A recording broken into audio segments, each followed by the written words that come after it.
Waiting for everyone to pop back in.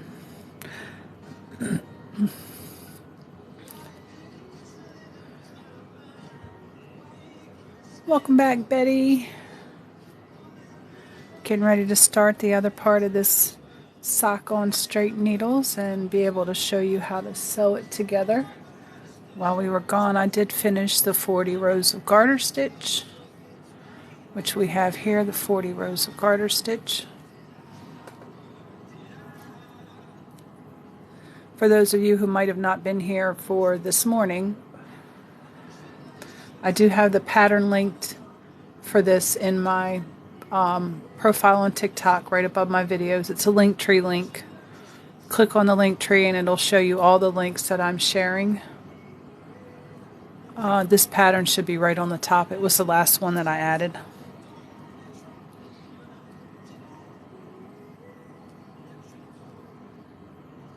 Give it a minute or two for everybody to show back up. But now at this point we have to be worried about what's the right side and what's the wrong side, because we are going to be turning the cuff down on this sock, turning it to the back side. The back side then becomes the front side for when you're doing color changes.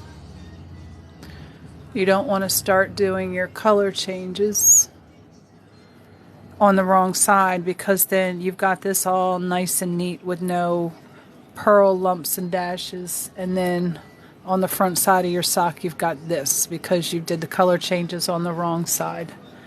So when you're doing anything that has a turned down cuff, you want to make sure that when you start working further on up, that if you do have color changes, that they are on the right side. What I normally do is turn that cuff down to the side it's supposed to be turned down on, and I will put a stitch marker on this side. Like you see on this one here that I've already started, there's a stitch marker there on that side to mark. And it's a silver one. It's hard for you guys to see it, but I can see it really good. The light bounces off of it. That way I keep all my color changes to the wrong side.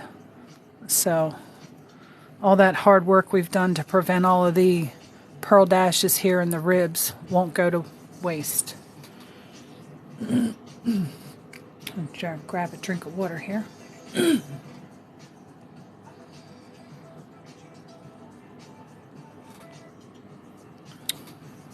All right, now our next bunch of directions here. Welcome everyone who's coming in, who's returning.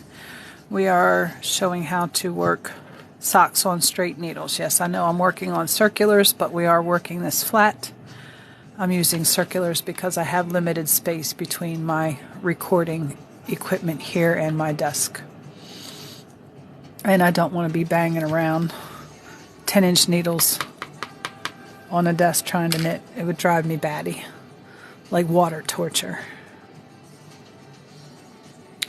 So now we've got the 40 rows of garter stitch done. We are going to change over to our other yarn now, and we are going to continue on with these decreases.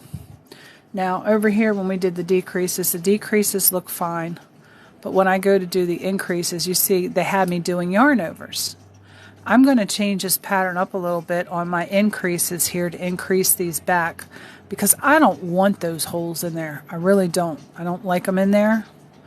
And I might end up pulling this back and redoing this portion with a different increase.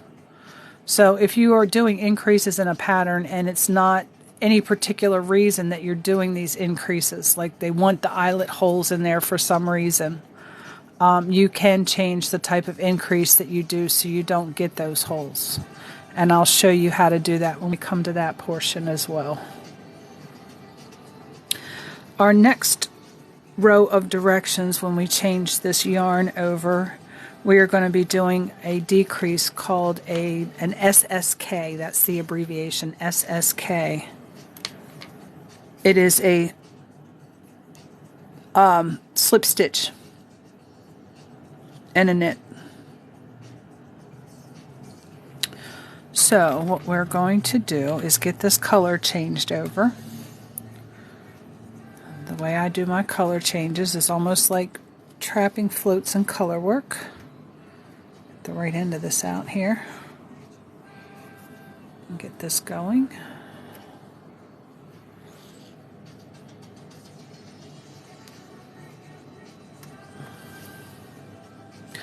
And we're going to be knitting the first stitch, which they indicate as the edge stitch in this pattern. And that wasn't supposed to do that. Alright, the next stitch is called an SSK, where we're going to slip, we're going to knit, and then we're going to take that slip stitch and pass it over the stitch that we just knit. And then we're going to knit to the last 3 stitches. I am catching my yarn that I'm no longer using, just like I'm trapping floats. And I'm going to do one more since we had some slip stitches up in here. Alright, I'm going to cut that off and leave it. I always leave about a 3-inch, 4-inch tail because I weave that back in. I do not tie my strings together. I don't like knots in my fabric. So I use friction of the fabric itself to hold the string in, weaving it back and forth, weave it this way, this way, this way. 2 ways is normally enough. Sometimes I do it 3, depending on what it is I'm making, how much it's going to be stretched. And you go to the last 3 stitches. We're going to knit these 2 together and then knit what they call the edge stitch. Thank you for the hearts. Are you in here home hooking? What are you doing today?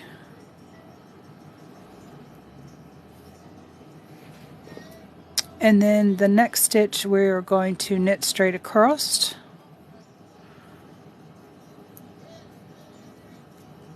And we are going to repeat those rows for 3 through 12. So we're going to repeat those 2 rows 6 times.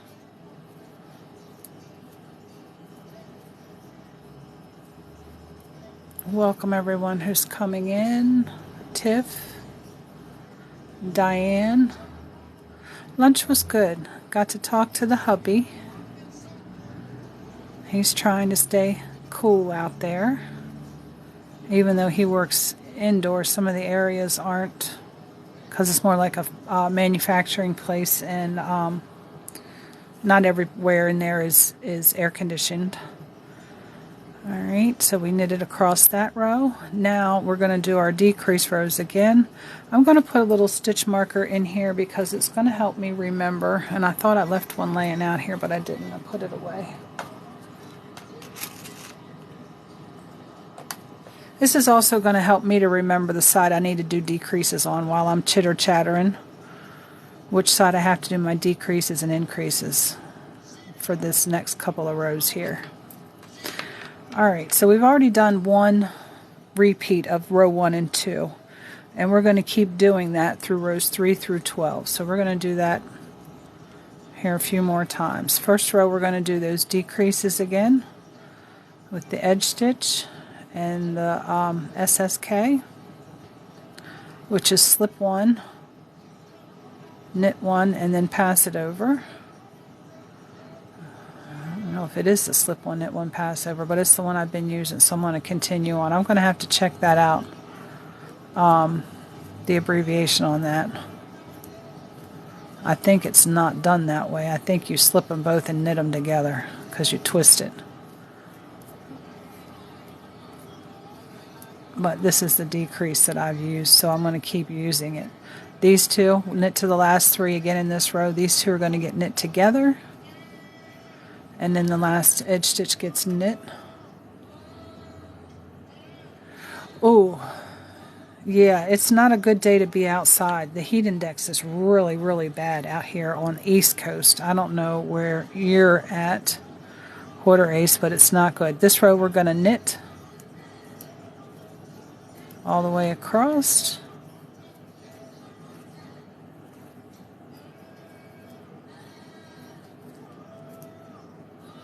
It's harder to knit when you're leaning on your elbows.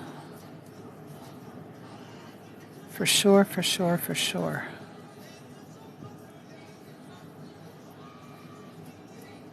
Yeah, the heat index around here yesterday was like 95. I don't know what it was day before, but the temperature was only 86 outside, but it said it felt like it was 100. It was terrible.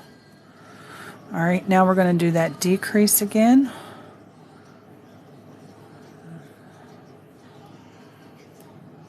And let me show you this the proper way, because yes, this is the proper way to do this, not the SSK. Or not the way I was doing it. That was a PSSO. But you're going to slip one as if to knit. Slip one as if to knit. You're going to put them both back on the left-hand needle, and you're going to knit through the back loop. That is an SSK. That is a proper SSK. Now we'll knit the rest of the way. I'll use those the rest of the way through. That way I'm teaching you all proper and not just do it the way I want to do it. And we're going to knit to the last 3 stitches.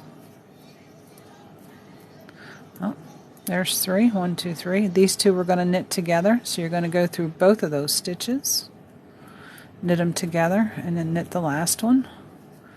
In this row we're just going to knit back straight across to the other side.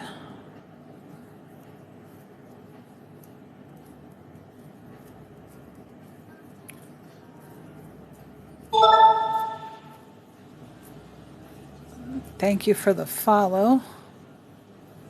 It's that big mouth. And I don't know who that is requesting. I don't normally do co-hosts. I can't see the icons. They're too small. So if that's any of my friends wanting to come in and co-host, I'll let you come in and co-host. Now this is the side we're going to do that decrease again. So slip, slip, put them both back onto the left needle. You kind of twisted them around, and then we're going to knit them through the back loop. So we're going to go up and through the back loop, and then knit the rest of the way across. Welcome Ruth and Nicole. We are working on knitting socks on straight needles today. I was on earlier this morning. I do have the pattern linked in my profile. Here we're going to knit these 2 together and then knit the last one. And then this row we're going to knit back across, and I got to figure out how many we've done already. And these decreases. Hey Hessa Life, welcome back. We finished those 40 rows of garter stitch, and now we're working on the toe decreases in the different color here. This is the part where just before I decrease this color is where you wanted to do your increases for a longer sock if you wanted bigger than a size 8, a US size 8. I gotta check and see if that's a woman's shoe. It probably is a woman's sock. I have to look back in the pattern. It says a US size 8 and an EU size, which is a European size, 37 or 38.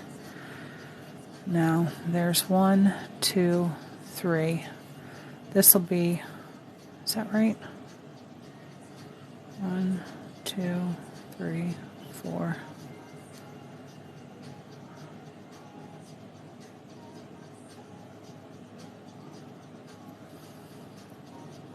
One, 2, 3, 5. This is the 5th one. The 5th repeat. I'll have to count it again, but I should be row 12 here in a minute. Get up in here, right? And that's why it wasn't going in there, because I got to go in through the back loop.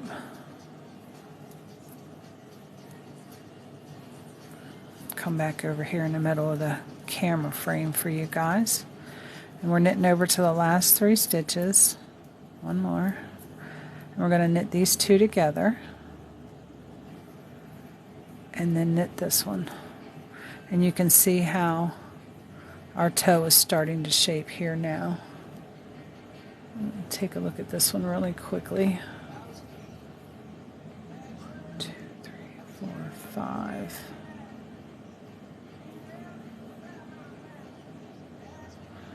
Okay.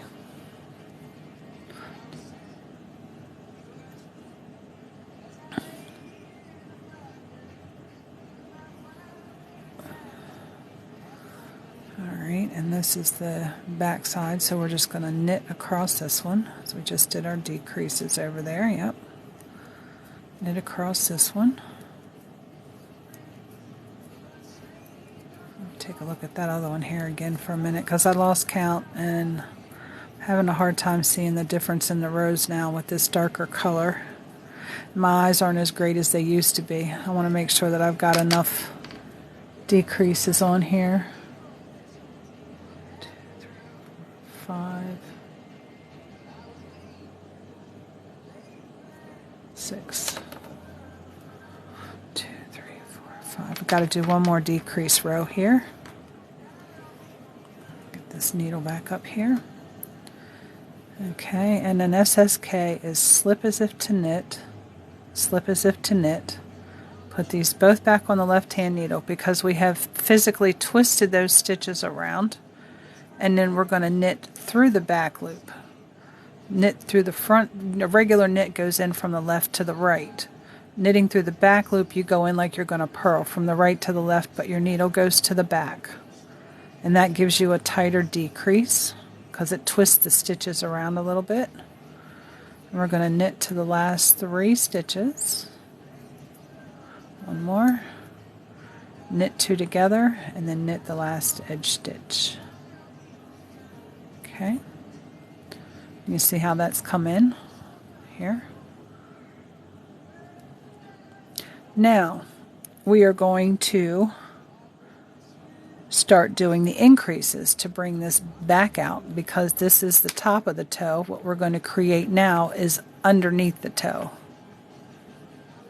And it's going to form the same shape, except in the opposite. It's going to not be decreases, it's going to be increases. And they use a yarn over. They say on this row, you're going to knit 1. Where's it at? Knit 1, yarn over, knit to the last stitch, yarn over, and then knit the edge stitch. Okay, so we're going to do our edge stitch, but instead of doing the yarn over, because the yarn over gave me these big holes. You can see those big holes in there. I don't like those big holes, so we're going to change it up so we don't have those big holes in there. We're going to do what they call a make one, which is represented as a capital M and a 1 or a lowercase m and a 1. You go in here and there is, if you stretch your knitting out, you can see in here a little bar, a little string that goes from this loop over to this loop. If you go down in here with your knitting needle and pick that bar up in between those stitches, okay? And then you're going to put your needle in from the front to the back of that stitch, like that. Okay? This is called a make 1 increase. And I hope I got that on the right side. Yeah. And then you're going to go ahead and you're not going to knit it this way because it's going to give you a big hole. You're going to knit that again through the back loop, which is going to tighten that stitch up. Okay, sometimes to get into the back loop, I take and put my finger and pull this string to the back, and it makes the back loop easier to get into. Okay, and do your increase. Now we're going to work all the way over to the last stitch, and we're going to do that again. Okay, and when we get done with all of these increases here, you'll see that we won't have all of those holes. Again, pull your work apart and find that bar in between your stitches. Okay, and go in through the front of that with your left-handed needle and knit through the back loop. And then knit your last stitch. Now this row we're going to knit straight across.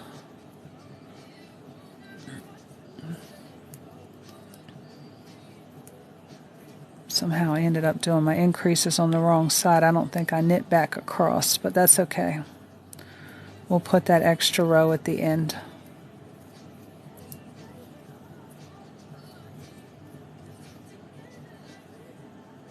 Yeah, I don't think I knit back across that one row, but it's okay. We started our increases a little early. It'll be all right.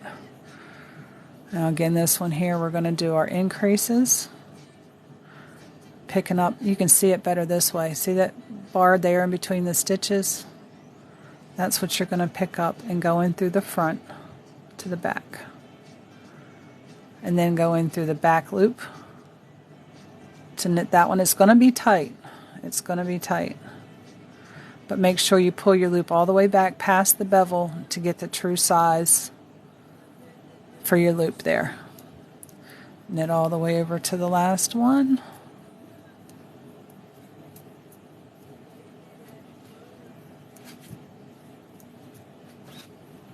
And then we're going to do that increase again. Find that bar right there.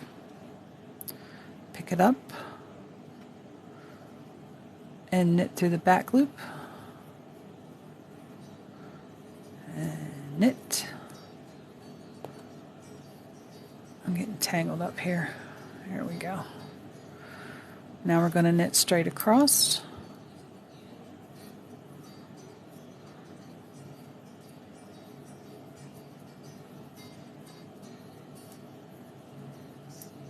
Looking at my comments here as they're scrolling by. I'm going to have to scroll down and make sure I didn't miss any questions or comments while I've been chattering. Okay, I'm going to turn this back around.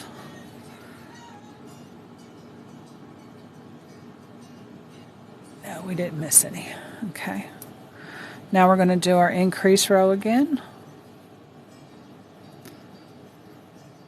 Picking that bar up there in between the stitches.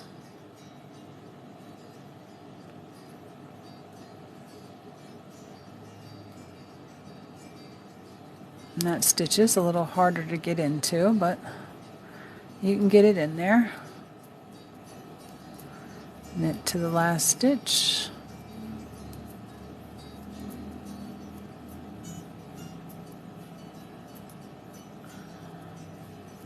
Do your make one increase.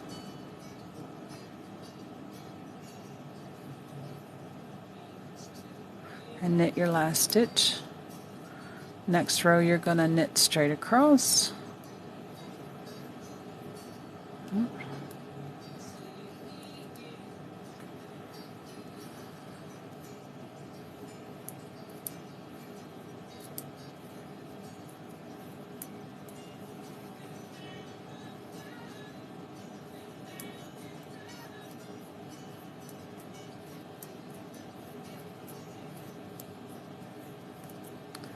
I'm going to have to make sure that I'm on the right side too when I go to do my color change here shortly.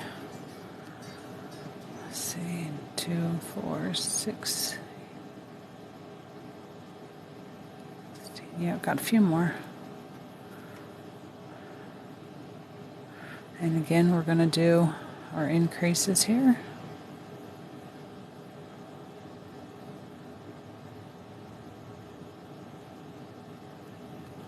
Tight there.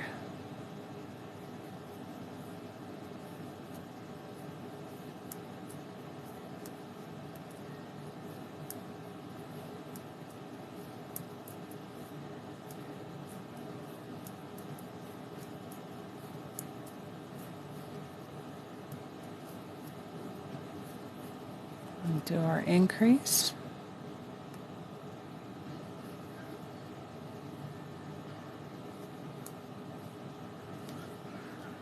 Now we're going to knit straight across.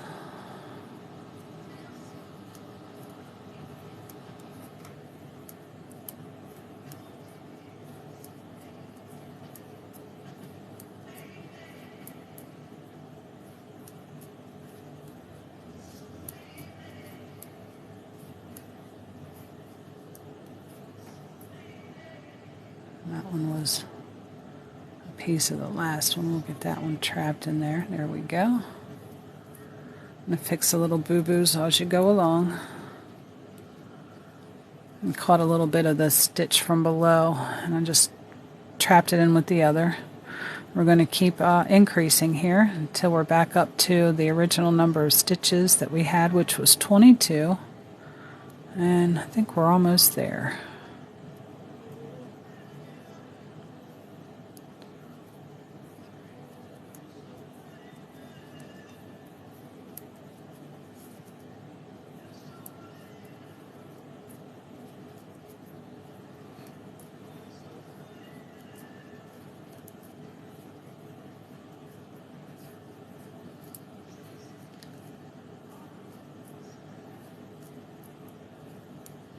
Somehow, this is increase row, isn't it? 2, 3, 4, 5, 6, 7, 8, 9, 10, 11, 12. Yep, increase here. There's our little bar there.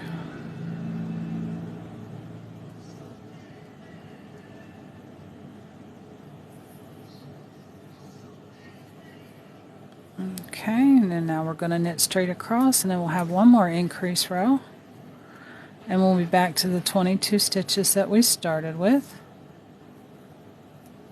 And then, and you know, I didn't miss a row. It was the way things got turned around, because we have this row and then an increase row and then a color change, and then we do 40 more rows of garter stitch per the pattern. That area is where if you increased on the front 40, you would do an increase on the back 40 as well, so that your top and bottom are the same length. Alright, one more increase row.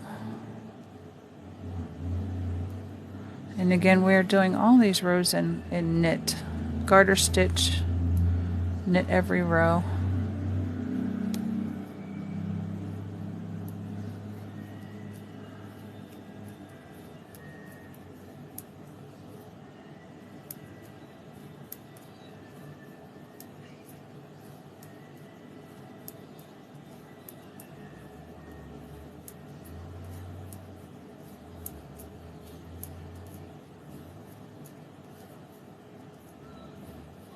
All the way to the last stitch.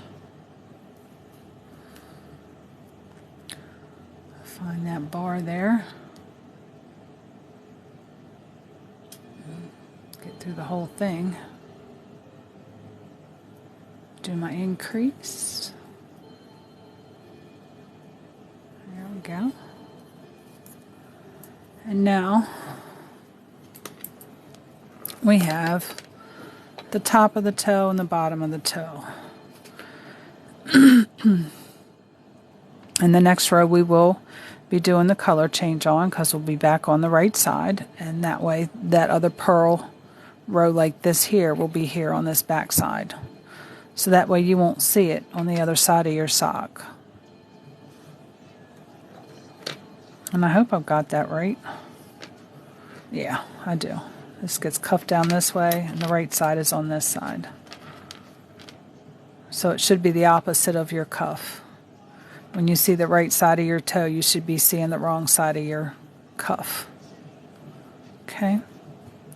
Now we're going to go and do another 40 rows of garter stitch. This is going to take us a little bit, so if anybody has any comments or questions or anything like that, now would be the most opportune time. Welcome everyone who's coming in. We are continuing up working those socks that we started this morning on straight needles.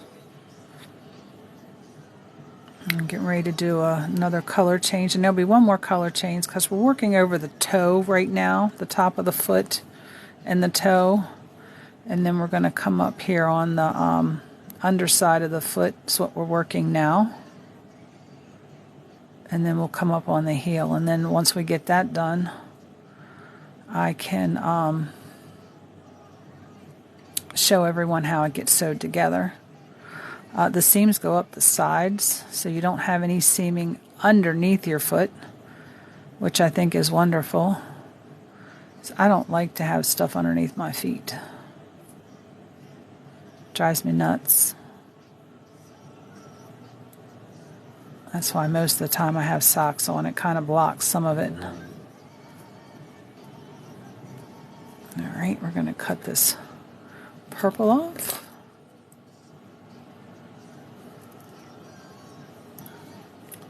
Yes, Corinne, I am knitting socks on straight needles. I had started another sock, and I'm going to show you the difference in those decreases now that I just did, or the increases rather.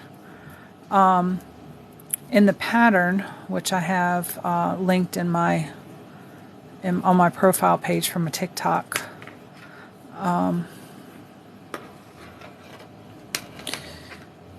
This one, it calls for you to yarn over on your increases, and you can see how it puts like lace work in your sock. I don't know if they, Corinne, if you want to learn how to knit, I'm on here teaching people how to knit and crochet on Tuesdays. This weekend I'm going to be doing some basic knitting cast on, basic knit and purl stitches. I'm going to be doing some crochet basics too this weekend if you want to join me. I'll be here this weekend early. I'll probably start around 7 or 8 in the morning Eastern Standard Time. But if you'd like to learn. But doing the yarn overs here for our increases. If you need any help, I'm here with all of that. Crochet, knit, any yarn, needlepoint, pattern questions, anything. But yeah, the yarn overs here, they leave a big gap. Now, on this one that I just did, I had started this one last night and couldn't get finished before I started everything this morning. So I'll have to finish that one up. But the increases here, you can see I don't have any big gaps now. No big gaps at all. So that's the difference in your increases. If you want a lacier increase because you want that, ventilated edge, it might be a good thing. I don't like it, so I changed the increase up. It doesn't change the shape or the design at all. It just leaves less of a hole.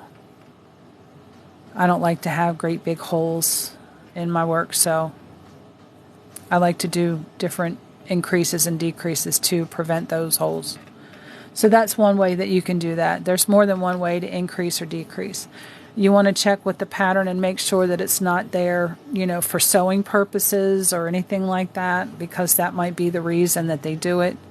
Because of the fact that it is increased and it's on the underside of the toes, it might be for ventilation. I don't know. But I don't like the way it looks, so I'm going to make it different. So we are just going to be knitting for the next 40 rows, and we should be, if you're following along, you should be knitting over 22 stitches now. If you have less than 22, you didn't do enough increases before you did the color change. If you have too many stitches, then you did too many increases. And it's not going to match up in the end when you go to sew it together, because this gets folded over and they get sewed to each other and they have to be the same size. If it's just like 1 or 2 stitches, you can always knit 2 stitches together, but do that somewhere in towards here, the middle, or over here. Don't do it on the very edge, because it will make a noticeable decrease. If you knit 2 stitches together somewhere in the middle, doesn't show up like that.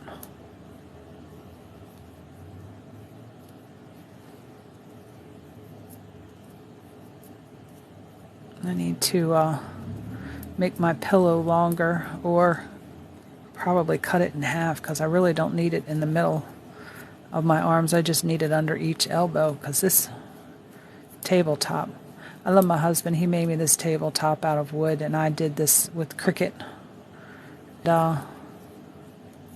This is what I work on. I do all my projects and stuff right here at this table. But it's hard on the elbows when you're, knitting like I am, so that you can see my hands and what I'm doing, more so than, staring at me with my work backwards to you, which is harder to learn. But when it's like this right here in front of you, it's almost like you're doing it, and it's easier to watch. For people who are beginners, if they need me to, I can slow down and demonstrate the stitches a little bit more. All that kind of stuff. I normally give a little shout out for beginning knitters. If you need me to slow down and demonstrate the stitch, just, you know, encore one more time. Do it again in the comments. And I'll slow down. But yeah, 40 rows of it. I got plenty of time to demonstrate a knit stitch if anybody needs to see. And we're just doing 40 rows of knit stitch. And then we're going to do this little increase and decrease here again. And I'm telling you, it is hard. I might have to close these curtains and see if the light doesn't come a little bit better, because all the work is shadowed. You can't really see what I'm doing. Or at least not on this side. Not for me. So when I get done this row, I'm going to try and see if closing these curtains is going to make a difference. Besides, I'm going to check and make sure the dogs aren't laying behind my wheelie chair. The sun's going to start peeking through these windows here in another hour. And it's going to get hot in this little room.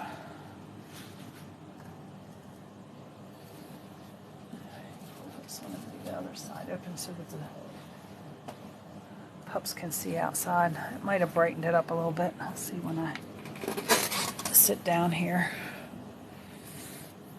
Yeah, I had probably too much light for the camera.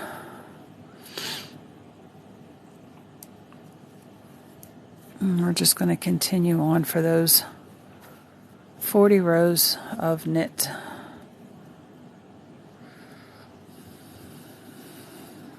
I want that to go in there. There we go.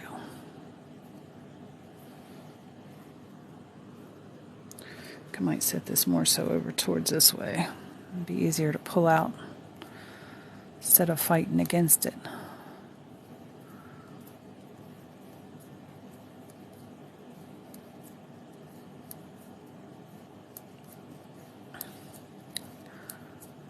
But yeah, I'm here to help and to learn and to inspire and be inspired.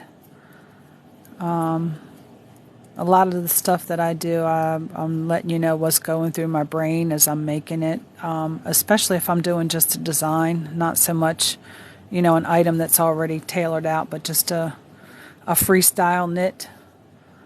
I like to give suggestions what the stitch would look good on, like when I did the Starstruck stitch. I discovered it on a purse that someone had made, a phone purse, and one of my followers brought it to my attention, and off the top of my head, I can see her icon, but I can't off the top of my head think of her name.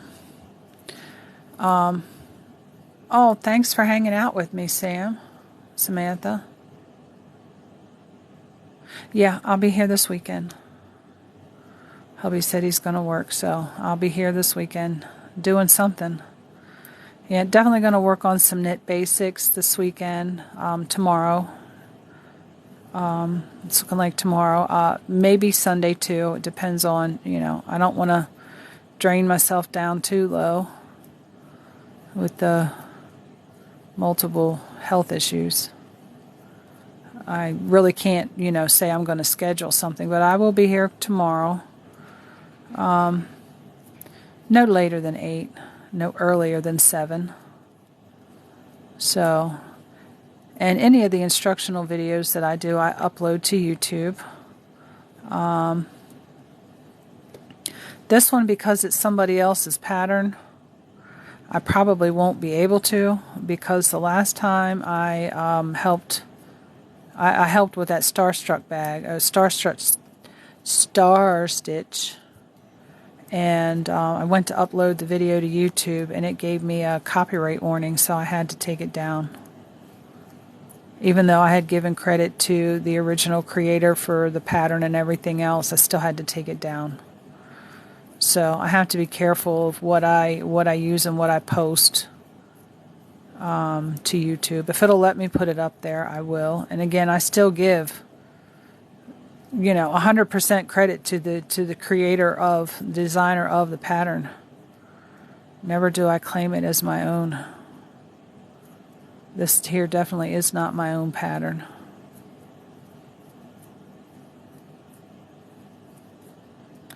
My YouTube is My Spot at Your Spot, but it's easier to find me if you go through the links in my link tree on my TikTok profile page. Right above my videos, there's a link tree link, and in there you'll find all the links that I share with you guys. My Instagram, my Facebook Messenger in case you need to send me pictures if you need help with things. I don't know why that's doing that.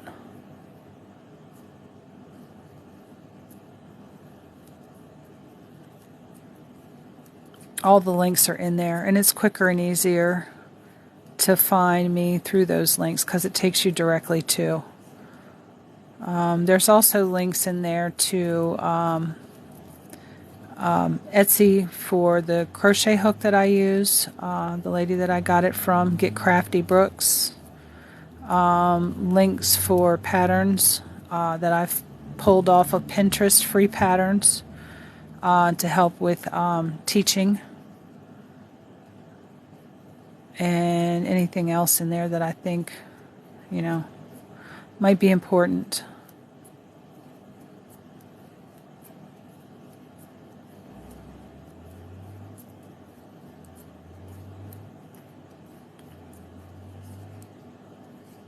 I also put a little news story in there. I don't know if I did the Susan Bates story about the crochet hooks, but I did put in there a little bit of the history about crochet, an online story that was on about crochet. Actually, it was first tricot, and then it became crochet, and to crochet actually means, it's French for to hook. So, that what that makes us all. Emily, thank you for the follow.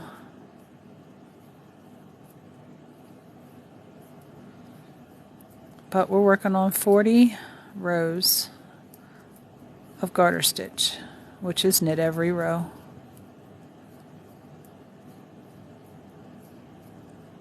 And once we get those done, we will repeat this decrease and increase on the other end. That'll be our heel. And then I'll show you the cast off. And then I can show you how to sew it together. One thing I've discovered along the way, when you sew things together that have different colors in them, I will actually sew those together with the colors that I used. I won't use one color to go ahead and sew all the way up through, because sometimes your stitching will show through no matter what you do. So I will use this color to stitch up this part and the dark purple to stitch up those. Oh, this will be uploaded to YouTube so you can watch from the beginning. I do have a book, and I might do one this weekend. We'll have to see. I'll have to take a look at the patterns. But I am going to do a pair of socks out of this book where you can knit your socks on straight. And there are a couple really cute socks in here, and I want to do a pair on here. And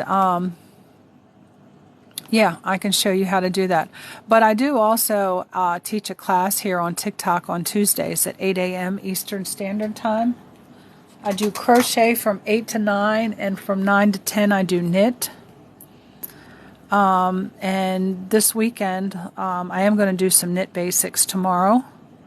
So if you're available tomorrow, I will be on no earlier than 7 and no later than 8. So I normally try to get here at 7. And if you don't get in here at 7 o'clock right away, I'll show you everything that I've shown everybody else. We're probably going to do cast on and knit and purl stitches tomorrow, which with knit, those are the only two stitches, knit and purl. A yarn over is an increase, so I don't count it as a stitch. The only thing you need is yarn and needles. And, you know, of course, internet access and TikTok. Oh, purl's just the opposite of a knit. It's very easily done. But yeah, if you come back tomorrow, I'll show you how to do all of that, how to cast on.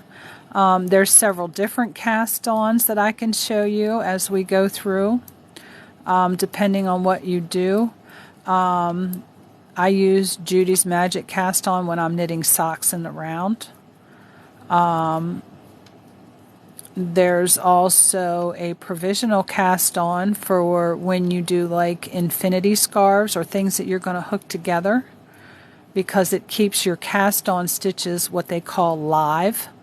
So when you pull that one part of the cast off out, you have actual live stitches that you can bind off together, so you have it almost seamless.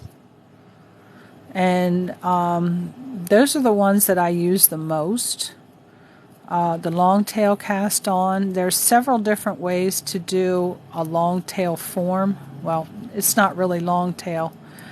It's easier. It's the way I used to do it when I first started, and I didn't even realize it was a cast on because I couldn't do the long tail cast on. So what I basically did was twisted my yarn around and put it on the needle. And come to find out that's an actual cast on. And I thought I had made something up. But yeah, I was taught by my mother. My mother was taught by two of her sister-in-laws. Two of my dad's sisters taught my mom how to knit and crochet. And I'm the type of person, if I've gained knowledge free, somebody took their valuable time to teach me, I'm going to turn around and I'm going to do the same. I'm going to share my knowledge the same way I got it. If I got it for free, I'm going to give it for free. And the only thing that is going to incur any cost is your needles and your yarn. Most of the stuff, well, all of the stuff that I use in class is free. The patterns I pull off of Pinterest. The other things that I use, I've got some books that I'm using to teach different stitches. That's about the only thing that I've accrued cost-wise, but it was books that I wanted anyway. So, and I don't believe that if somebody wants to learn something that it, you know, finances should be a stumbling block. So if you're new and you want to learn to crochet or knit, get your stuff very inexpensive. Dollar Tree is selling yarn now for $1.25 for a 50-gram skein. It might not be what you want to start off with, but if you find out that you don't like this craft, or you just, you know, it's not something that you want to do, you haven't invested a whole lot of money into it.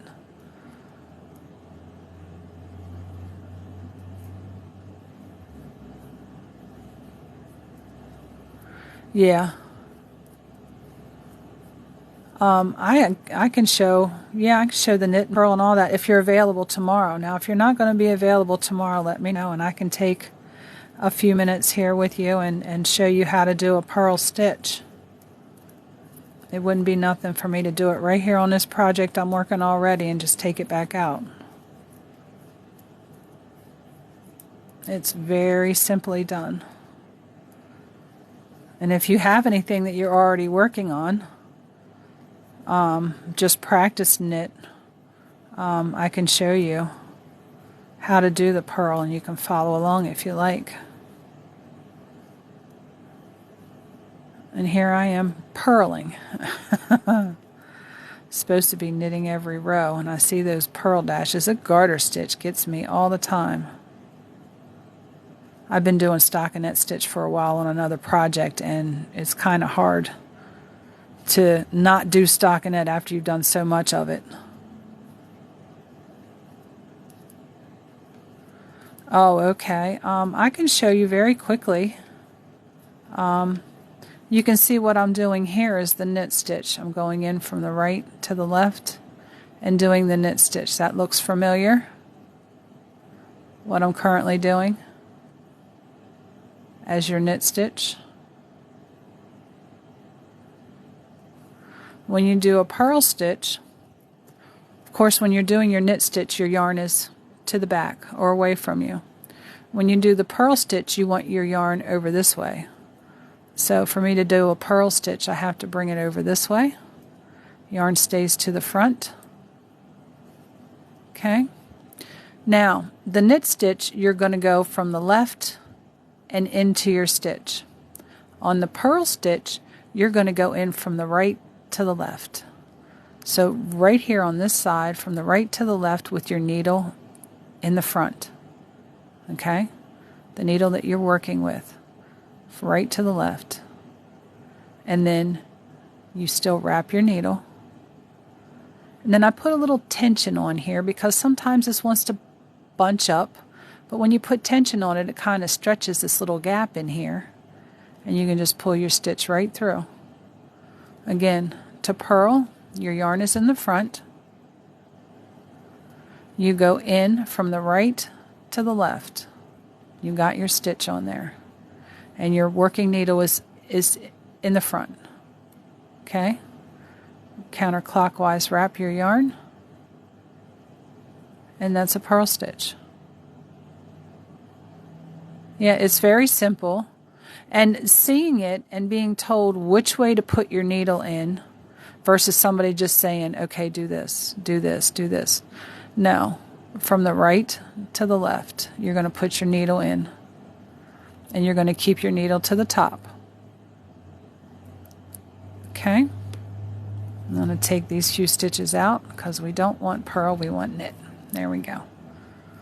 But if you do need a refresher on that since you are on vacation and yeah, it's hard to do sometimes, especially when you're new, and if you've practiced the knit stitch for so long, you know. And it takes the person to use the right words. They might be showing you the same way, but it's the words. I will tell you everything that every single one of my fingers are doing, just so as a beginning knitter, somebody picking up needles for the very first time, knows how to hold those needles and what my fingers are doing, but not necessarily once you get comfortable what your fingers are doing. Because there is no one right way to hold your work. To hold your yarn this hand or over here in this hand and knit.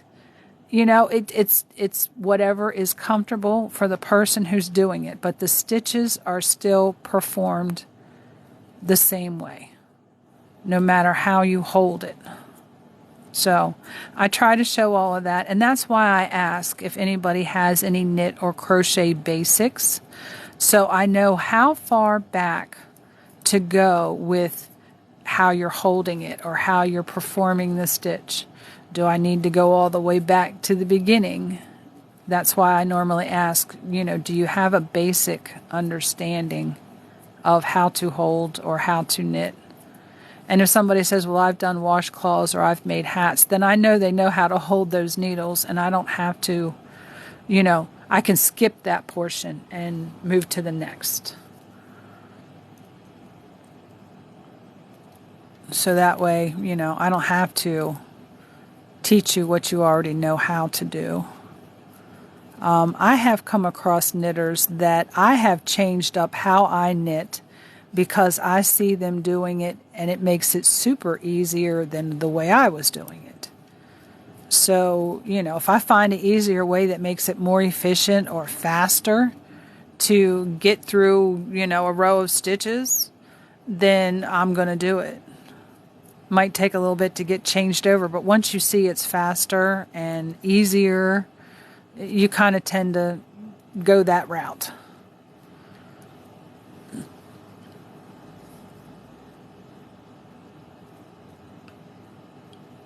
Yeah. Yeah, all your stitches, even when you're knitting and purling, all of the stitches that you are going to work are over here. All the stitches that you're working are over here. So you're always going to be working onto this needle unless you're left-handed, and then it's switched. And I have tried to show some left-handed knitting, and I do better with crochet, I think, if I had to do it left-handed. But I have just so I can help the left-handed knitters. I have been told, and I don't know how true this is, that if you stand your phone up facing away from you watching a knitting video for left-handed people, face your phone away from you and watch it in a mirror. I don't know if it's true. I've never tried it. I think it would really mess with my brain if I tried to watch a video like that. Simply because I have central nervous system issues anyway. Brain messages and all of that. So we're going to count, see how many rows we got done here in just a minute. I know I probably got close to maybe 20.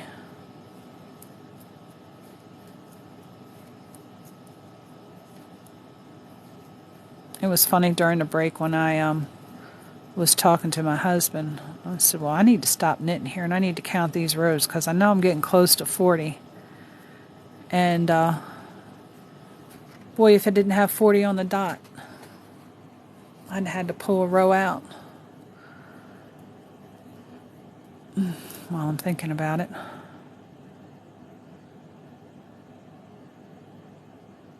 $26, and we need 40. We're getting there. And then we'll have those decrease and increase rows, and they cast off or bind off.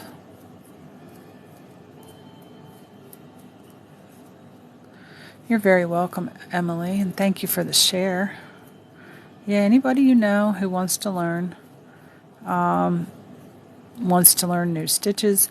There's still things that I haven't done. I'm going to be 52 this year, and I have done a lot of knitting and a lot of crocheting. I still have yet to done the mosaic knitting, which I think is so pretty. I want to do some of that. A couple of blankets, I guess. And the brioche knitting, I've never done that before. And I want to try that. And I definitely will do it here with you guys, and we'll get frustrated together, I'm sure. But, yeah, I want to try it. I want to do it.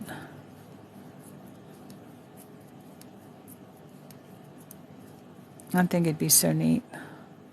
Do up a brioche hat, a winter hat, and do up one of those mosaic blankets, mosaic crochet. A friend of mine I went to high school with, she designs those blankets, the mosaic blankets.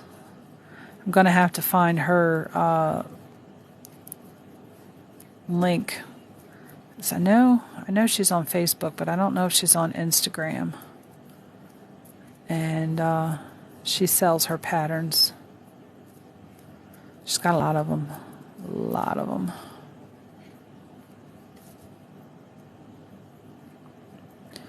Get through these 40 rows quick as we can and get those decreases and increases done. I don't know, is anybody else following along? Anybody here from this morning?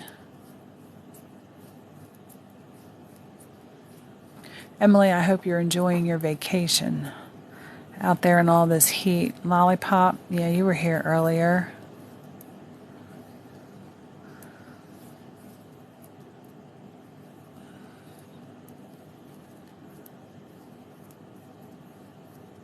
Judy was here earlier. I like seeing her, and Hoarder Ace.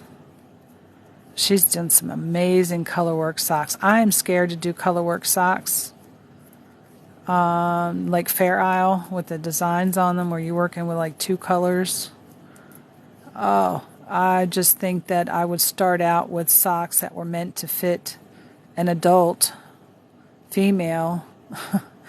And by the time I get done, they might fit a Barbie because they wouldn't have any stretch. The reason why I say that is I did a can cooler. I wanted to do a can cooler. Colorwork can cooler with Batman with the bat signal on it, right? And this thing won't even stretch. I was like, I don't know what I did. I didn't catch my floats proper. It was the first piece of colorwork I did, and I just jumped in head first. Didn't even bother trying to do any, tips and tricks research on that kind of stuff. Just jumped in head first. Lorraine. Okay. I can't guarantee you that I will remember that because I have short-term memory issues.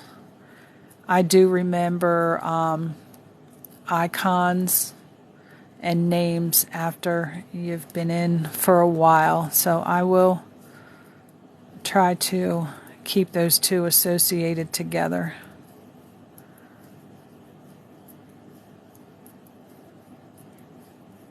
But yeah. I've got one more package coming in and I can start working on my purses. So I'm going to be doing some videos and posting some videos, completed works, partially completed works.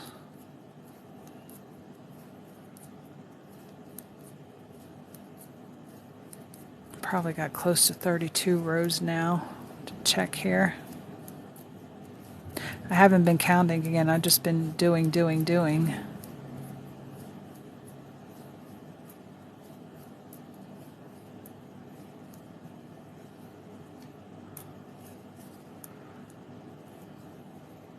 Probably should go ahead and count now because I'm on the right side.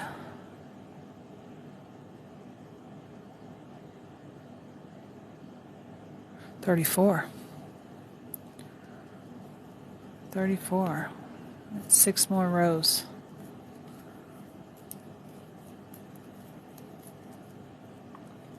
And I'll have to count it again because I'll get to talking and forget how many I've done since 34.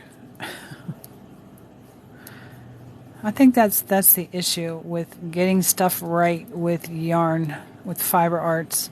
Stitch count.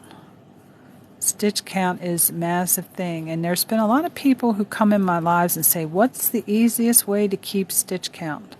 And I kind of chuckle whenever they ask, because there is no easy way to keep your stitch count. You just have to count them every single time and not be distracted. My husband sees that I don't look up at him and I'm still knitting when he comes in the room. He won't say anything until I stop. Because sometimes I've had bad knitting days and the stitch count has just been atrocious.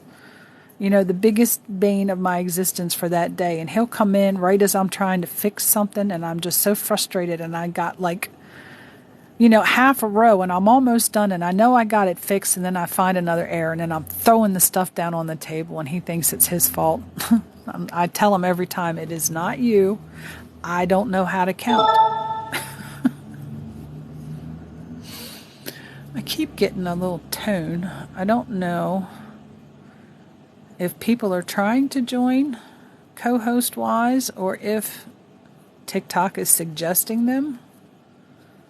And I don't know who that was. My friends would normally come in and say, let me in. Or, a multi-guest. I'd rather do a multi-guest, especially if I'm not really familiar with you, because there's just been a lot of my friends that have done a co-host and had to end their live because the co-host just came in to disrupt, which is no fun. No fun at all.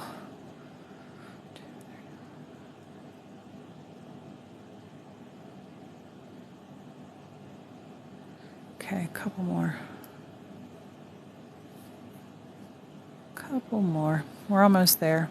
And then we can do the decrease part again, and the increase part, and the cast off.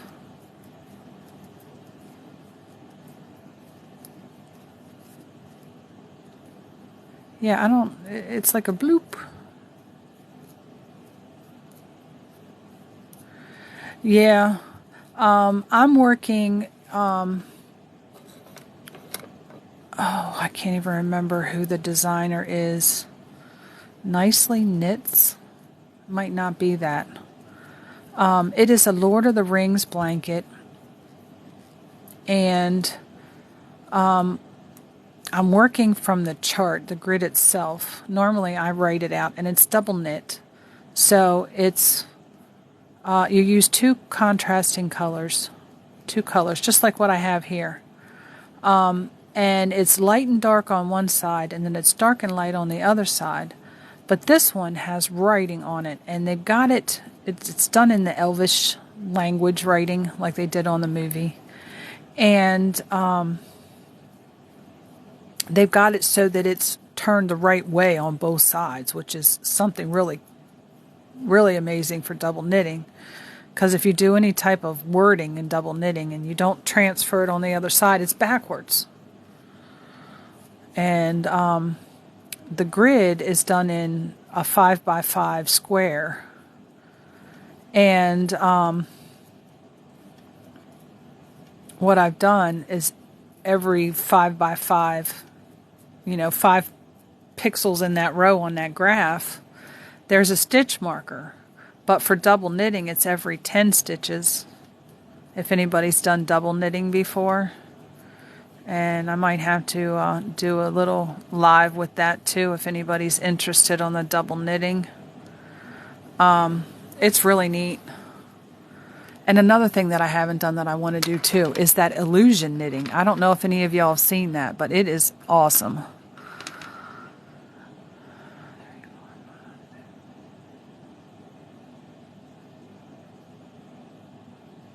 All right, there's our 40 rows.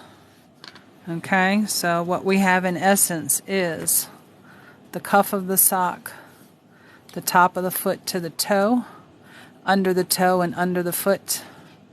Now, the part we're getting ready to do is the heel.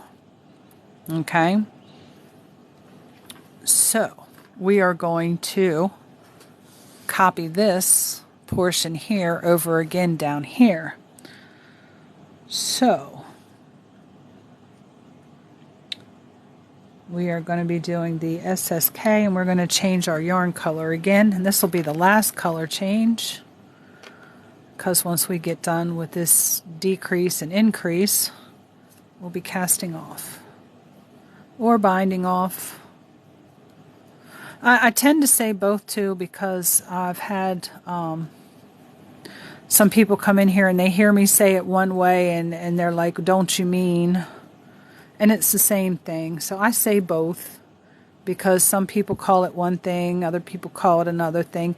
It depends on how you were taught, where you were taught, and who taught you. And we got to do this slip and slip. Put these two back over on this needle. Just those two, and then knit them through the back loop. Now we're going to knit the rest of the way across to the last 3 stitches, and I'm catching this in here like I'm catching floats on color work. This is part of how I weave in my ends on knitting. I started off here at the top, as I do my color change, I leave about 3 or 4 inches of tail when I cut it off, and I use that to weave it back in. Now we're going to knit to the last 3 stitches, and we're going to knit 2 together and then knit the last stitch. And this should go fairly quickly if I keep track of what I'm doing here, so I don't have to last 3 stitches. Knit these 2 together, knit the last stitch, We're going to turn our work, and when we're going to work all the way through with knit stitches, I'm going to get this set up for this so I can keep track of these rows. It'll make it go a little quicker so I don't have to figure that out. And we did do our color change on the correct side because all of these color changes are here on this same side. So we won't end up with anything on the front side that we don't want. It'll look nice and clean. Knit all the way across. One here. I'm probably going to move this other skein of yarn over to this side too because it did pull out a lot easier without all that extra friction from trying to pull it across from the other side. You find that out as you work. Yarn placement works really well to make it easy for you to work too. If you don't have to pull it across itself to get it out of the skein, it does a lot easier. And it does look like I'm working across 2 stitches because I am. Because I doubled that yarn up as part of weaving in on the last row. Alright, now we're going to do a decrease row again. The SSK on this side, which is slip one as if to knit, slip a second one as if to knit. That twists those stitches. Put them back on the left hand needle and go in through the back loop and knit those 2 together. That is an SSK, a slip slip knit. Now we're going to knit over to the last 3, and the decrease we're doing on that side is a knit 2 together.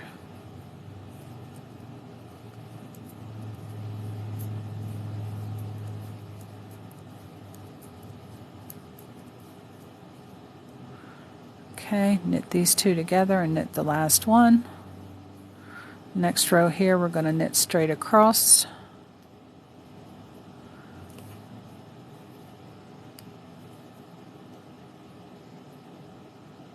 Now trying to purl again because we see purl stitches even though it's garter. My mind likes to play games with me sometimes. Knitting straight across.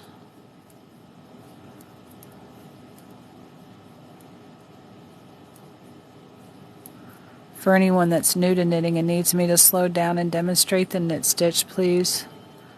Illusion knitting. Oh my goodness. Hoarder Ace. And this one is the knit straight across. Yeah. The illusion knitting, when you lay it out flat, like this on the table, you can't see anything on it. But when you tip it up like this, you can see a picture. And I just have to do it. I have to do it. So we're going to do an SSK here, which is our decrease, and I'm going to mark that other row. Go in through the back loops, knit them together, knit across to the last 3, and we're going to do another decrease, knit 2 together, and then knit the last stitch.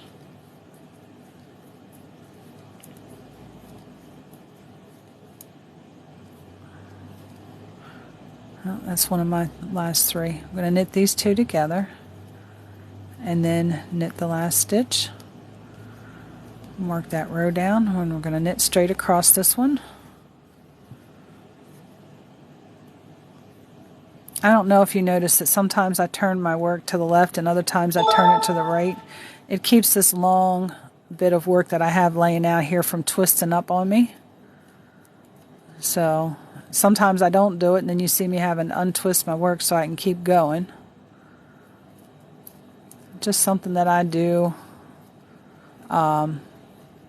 unconsciously,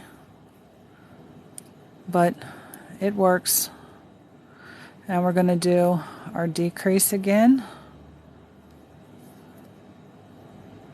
Slip those 2 as if to knit them, put them back on the left needle, and go back through the back loop. From right to left through the back.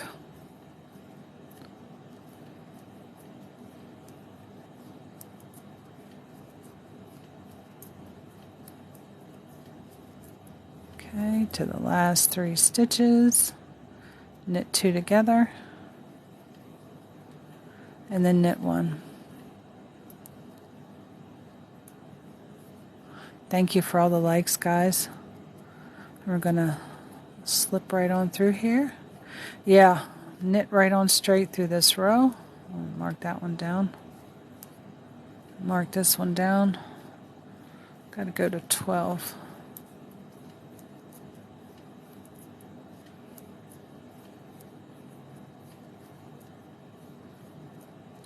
Okay. Now we're going to do another decrease again here. Knit 1, do our SSK, which is a slip, slip. Put these both back on the left-hand needle. You've effectively twisted the stitches around. And then you're going to knit through the back loop, which makes it an even tighter decrease. Okay, knitting through the back loop makes your stitch even tighter. We're going to knit across to the last 3 stitches and do a knit 2 together and knit 1. In the next row, we're just going to knit straight across.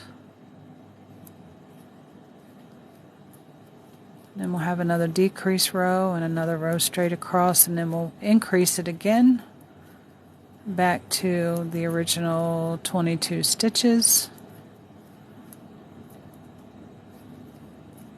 Okay, one more decrease row here.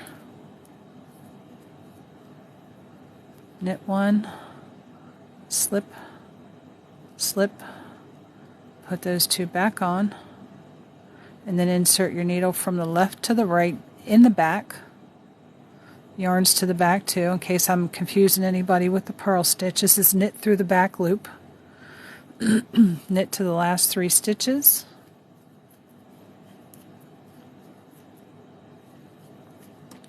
Knit 2 together and knit 1. Now we're going to do knit straight across, and then after this row we're going to do our increases until we're back to 22 stitches. Increases in place of the decreases.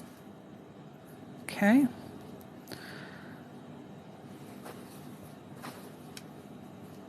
Now this is going to be an increase row, and we're going to do that the different increase so we don't have all those holes.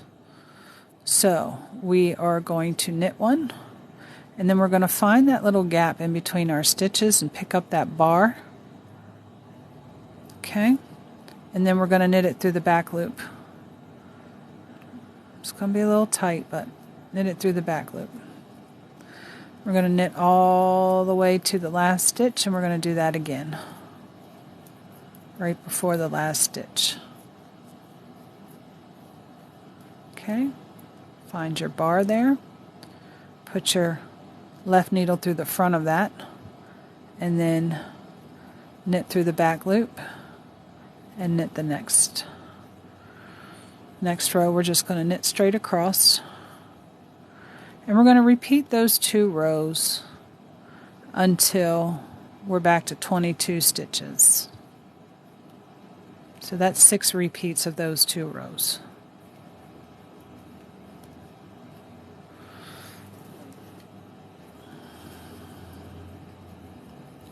Straight across. Now we are going to increase again.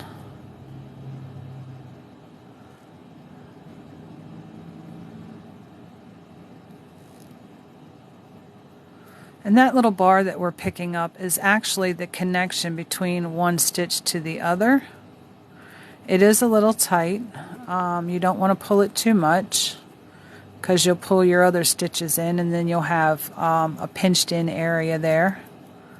If I have trouble getting into the stitch, I'll show you exactly what I do here, because I'm getting ready to do it again. Knit all the way to the last stitch. Find your little bar there. Pick it up. Now what I do is I take my finger and put it on top of that string and roll it back around the back side of the needle, so it gives me a little extra space to put my needle into. Alright, Now we're going to knit straight across.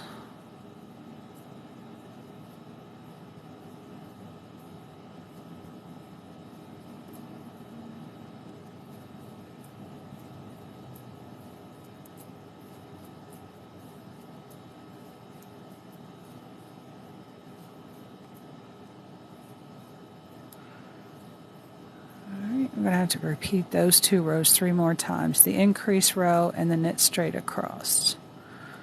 So here comes our next, got a piece of the bottom there, our next increase row here. Almost lost that stitch. This is getting tight. Okay.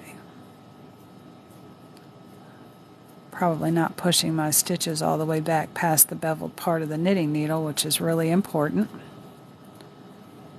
because that's where you get, let me drop a stitch.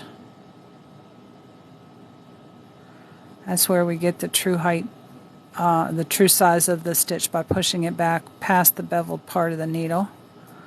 Especially if you're making something to size, you want to make sure that you're doing that. It makes it easier to get in to the stitch on the next round if you are doing it to true size.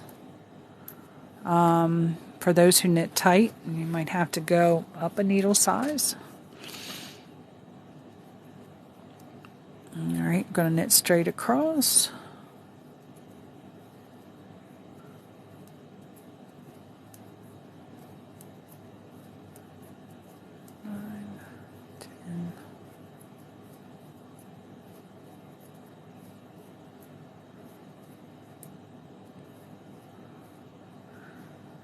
Okay, now our increase row.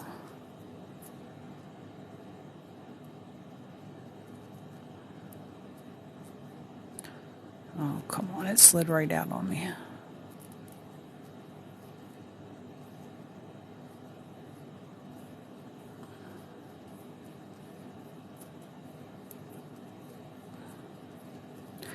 I've been wanting to do one of those mandala blankets, and a friend of mine had a pattern.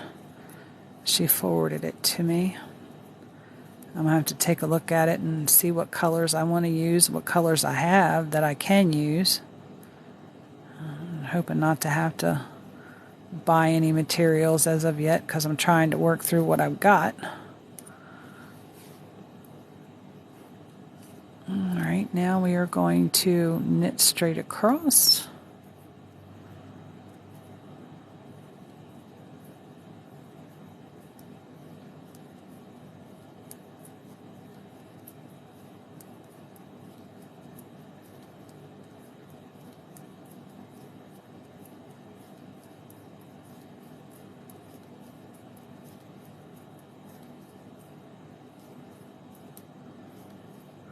Two more repeats of those 2 rows and I will have this done.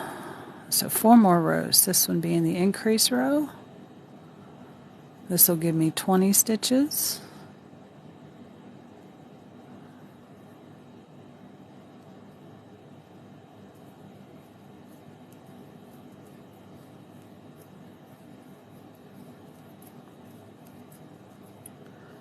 Thank you for all the follows, guys.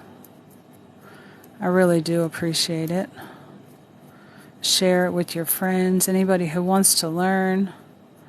I was actually lucky enough to know this skill when I needed it most in my life. This skill, and this is one of the reasons why I want to share it so much, especially with the young girls. This skill helped me get out of an abusive situation. Being able to do this stuff and make money quietly, to be able to leave. This skill gave me that freedom. And that's one of the reasons why I want to share it. To help anyone out who may be in a situation they feel like they can't get out of because they don't have any money. This can very, very easily help you make the money that you need for any reason. Any reason. Money, extra money for vacation, extra money for this or that or the other. And I can't recall. No, this is just a straight knit. Let me check my stitch count here. So if it's off, I know I did something wrong.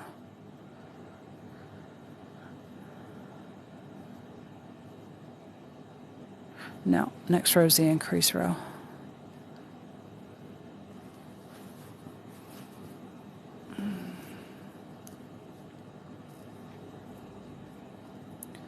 And this is our last increase row, and then we have one more row after this, and then we will be casting off, and then I can show you how to sew it together. There's many different ways you can sew this together. You can use like the mattress stitch, a whip stitch, a blind stitch. We're going to try and use a stitch that's not going to put a whole big thick seam line on here, because these here were intended to be like, got to do an increase here to the last stitch and an increase. They're meant more so to be like slipper socks. The other socks that I'm making, they'll be like sock yarn in this book, Knitting Socks on Straight. I'm sure they're sock yarn. And they can still be done in a bigger size yarn. You just have to adjust, like I said, and I can show you how to do that too. Once you've already made one, you can adjust it to make it with smaller yarn, smaller weight yarn.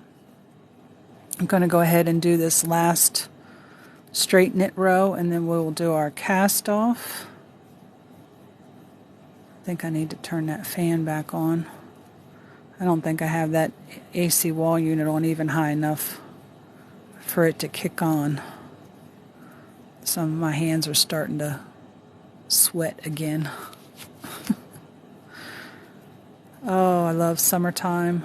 I don't like the heat, but I love summertime, being able to go outside.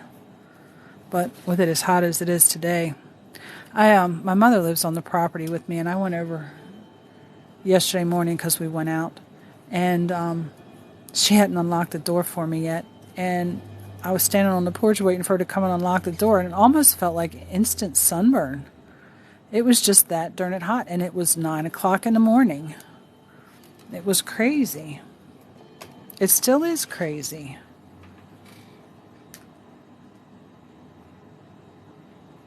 Turn this fan up here a little bit. There we go. Now I got a little bit more air blowing on me. All right, now we're going to do a cast off. For anyone who hasn't done a cast off, it's pretty standard for any project unless they want you to do a specific cast off. This one here can be stretchy if you don't do it too tight. They do have stretchy cast offs that you can do. I actually even saw the cast off that they did with a crochet hook. I was flabbergasted. But you're going to knit your first stitch, knit your second stitch, and you're going to do this fairly loosely. You don't want a whole lot of tension on here because it's going to pull it together, and you need the length for sewing these two pieces together. Okay, so you want your tension to be really, really loose. Now you're going to take your needle and you're going to pick up the first stitch, pass it over the second stitch. You see me tightening up my tension here so I don't pull that stitch all the way up, and pass it right over and off the needle. I'll show you that again. Just perform a regular knit stitch on your next stitch, taking right up underneath the front of that stitch, catch it with your needle, and just pull it right up over top of the other one. This is your cast off. You just do this all the way across, knitting the next stitch, and it's almost like passing over a stitch. If you've done a PSSO pass slip stitch over, but you're actually knitting them and then passing the previous stitch over. And that's just the cast off. Okay? Very careful not to have too much tension. And you can see it's really, really loose. It's really, really loose. I tend to cast off loosely simply because I don't want to gather my cast off edge. If you do it tightly, it will pull it together. And then you won't have the inches that you need to sew the two pieces together.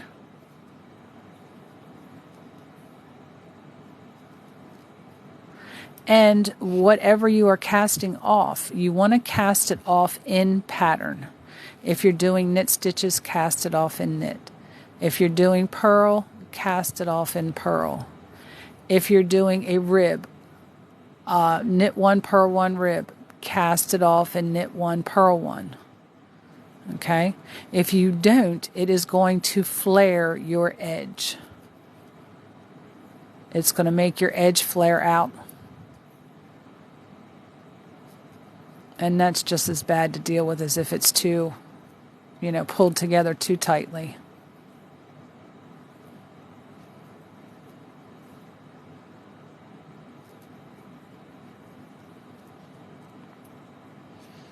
Thank you for the follow, Shirley Ann. I appreciate every single one of you guys. Because really, without you guys, I'd just be sitting here talking to my phone. Which I'm kind of already doing anyway. We got a nice, quaint little group of 9 here today. All right, and we've got our cast off. Now I'm going to show you how I finish this off. Most people just snip it off and pull the loop through. I like to do a little bit extra when I end my stuff off. I always take my crochet hook, get this thing off my finger since I've used it the whole way through, really. And I put my crochet hook in the loop and I will do 2 crochet chains. Okay? And then, again, leaving a tail so I can weave in, or I'll leave a longer tail if I'm going to sew it together, but because I'm going to have to do separate things here with these colors, so with the darker purple with the same color, and then sew this with its own color, I'm not going to use that long tail. But then I just pull that string right on through, and I pinch right above where the string comes out of that little chain, and I just pull it. And it secures itself right down there, real nice and even, and you barely see it. You can feel the knot, but when you seam it up, that knot disappears because it's right on the seam edge. And this gave me a nice little tidy, well, where is it? Here it is. A nice cast off edge. You can see that all the stitches nice and straight. Nice straight cast off edge. Now, if you didn't cast this off, if there was a pattern to this other than knit and you cast it off differently, it'll do one of these numbers where it flares out. And it makes it hard to sew things together. Okay? So, at this point, I'm going to go ahead and take this stitch marker out here. We don't need this anymore. And I'm going to get my handy dandy sewing needle.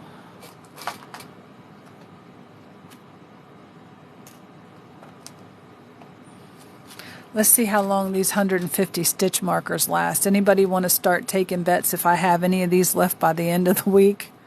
By Friday? We know how stitch markers like to disappear. Mine take flight and they go somewhere. Sewing needle. Okay. I have an older, longer sewing needle that I use. It's got a nice point on it. Stabbed myself with it several times. But it's the one I go to all the time. Now, for this, of course, you're going to see all these fringy yarns hanging in here. No big deal. Okay? We are going to turn this to the right sides down here on this end. You can see these are the right sides because this is the outside now. And we are going to put our right sides together for sewing. All right. And what we're going to do is we're going to sew here. And we're going to sew over here where our toes are. We're only going to sew the dark purple area because we really don't want dark purple threading going up the side of our sock. Okay? Same here. We're going to sew with the lavender yarn here up these sides here. Okay? And then here's where it gets tricky. All right? This is your heel. So your heel actually has to, and we'll probably sew this one up first, gets folded back with the right side. You can see the right side here because the wrong side has the little pearl dots, dashes. So we're going to put our right sides together and we're going to start our sewing here. Okay, so I'm going to get my sewing needle, if it doesn't disappear on me, in a length of yarn here. And we're going to start on one side, sew it up, fasten it off, and we'll sew up the other side. What I do when I do this, again, you want to make sure that your right sides are together. And just fold it over. Make your things match up here, okay? I'm going to grab through my stitches, and I'm pretty much just going to be doing a blind stitch, or not a blind stitch, but a whip stitch, and I'm going to do it fairly close to the edge, okay? Because this is garter stitch, your edges are going to change, and let's see how much. And I normally tie a little knot in here to secure this on the side, okay? And then I'm going to work over this extra yarn right here. I'll work over top of it. Just catching a little bit of that edge. I'm going to make sure we've got it good and sewed together. We don't want our pinky toe sticking out of any holes because we didn't put our seam stitches close enough together.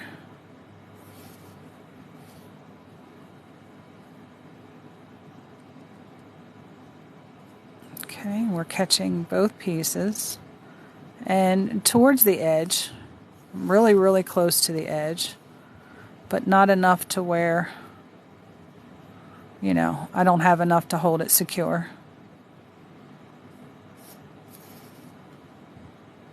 And once I get up here, I'm going to secure it off again, up here at the top. Yeah, a little too much of that there. We get both pieces. Yeah, here we go. I definitely need better light and better glasses. I had to postpone my eye appointment. Now I'm going to pass this back through here. I'm going to snip off this string so it's out of the way. And I'll show you how I fasten these off. I put my needle back through almost the same hole that I just went through for that last stitch, and I'll hold my fingers together within that loop so it doesn't close up on me.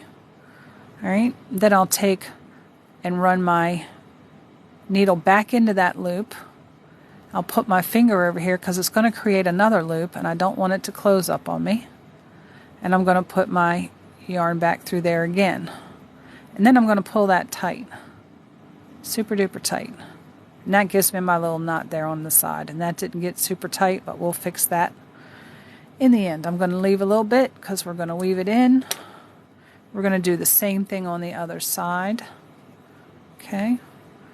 Match up your purples. Secure your yarn. I always do a little knot in this when I'm sewing stuff together. That's about the only time I do knot string together.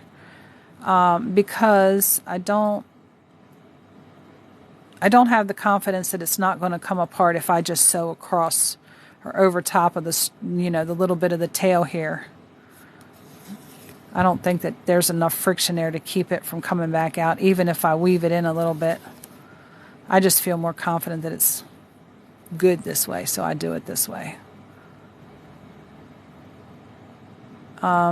Again, sewing up is personal preference. There's many different ways to sew this up. If you have a different way that you like to seam your stuff, that'll work just as well. But with this, you want to make sure that you're seaming the right parts to the right parts. Hence, me showing you which ones get sewed together.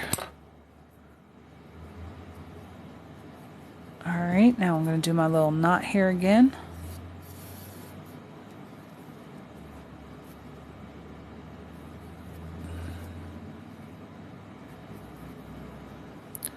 And pull it down.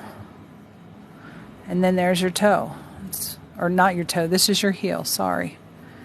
And you got nice little seams in there. Okay? Almost invisible. Almost. Alright, so we're going to cut this off and leave a little bit for weaving in.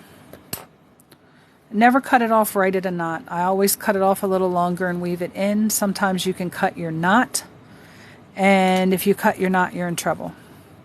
Alright, now again, we want to make sure that the right sides are together when we start seaming these corners. We're going to seam, we've just seamed this together here. Now we're going to fold it over with the right sides, the sides that don't have the purl dashes on them. Fold those sides together, and we're going to seam these two here the same way, and then we're going to seam the that dusty lavender colors together. Okay? And when we do that, we're going to go right to where we did the bind off or cast off here. We're going to stop it right there. Okay? Because this then gets turned in this way and it gets stitched around the back side of the heel. Okay? The heel goes here, and then the seam goes up the back side of your leg. So, I took the purple out because I was going to do the light purple, but we're going to do it this way. So this is going to put it together easier for us. Go back here and do these two sides here. Just like I did the other two. Matching up your rows. Secure your yarn. And there is no one right way to secure your yarn. You can secure it any way you feel comfortable.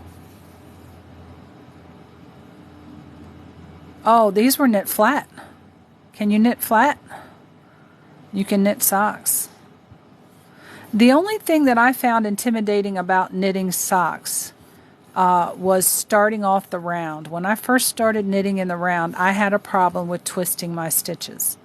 I do have a simple, easy way not to twist your stitches when you start knitting in the round. And the thing about knitting in the round, you need a stitch marker to mark the beginning of your row so you knew where you started from. Hey, Hessa Life. But when you're knitting on circular needles like I was earlier, when I go to attach, when I've got all of my stitches around here and I go to attach them together, I will make sure that the bottom of the cast on is all around the inside, all the way around, and I will check it multiple times, at least twice, sometimes 3 times. And I will, physically make sure that that's not twisted, and then I will join them together and start knitting in the round. But I always double check, because several times I've had it twisted and had to take it all back out, which literally means pulling it off the needles and starting the cast on completely. And you can see how I'm just barely, if I can get this to zoom in here, I'm just barely catching that edge on both sides when I'm sewing this together.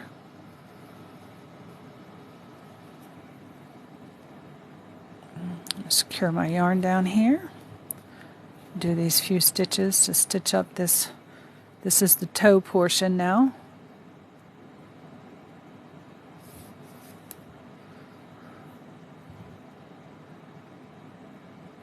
Only need about 4 or 5 stitches up here, probably only about 4. And then we go back through the 4th one to do our knot right there.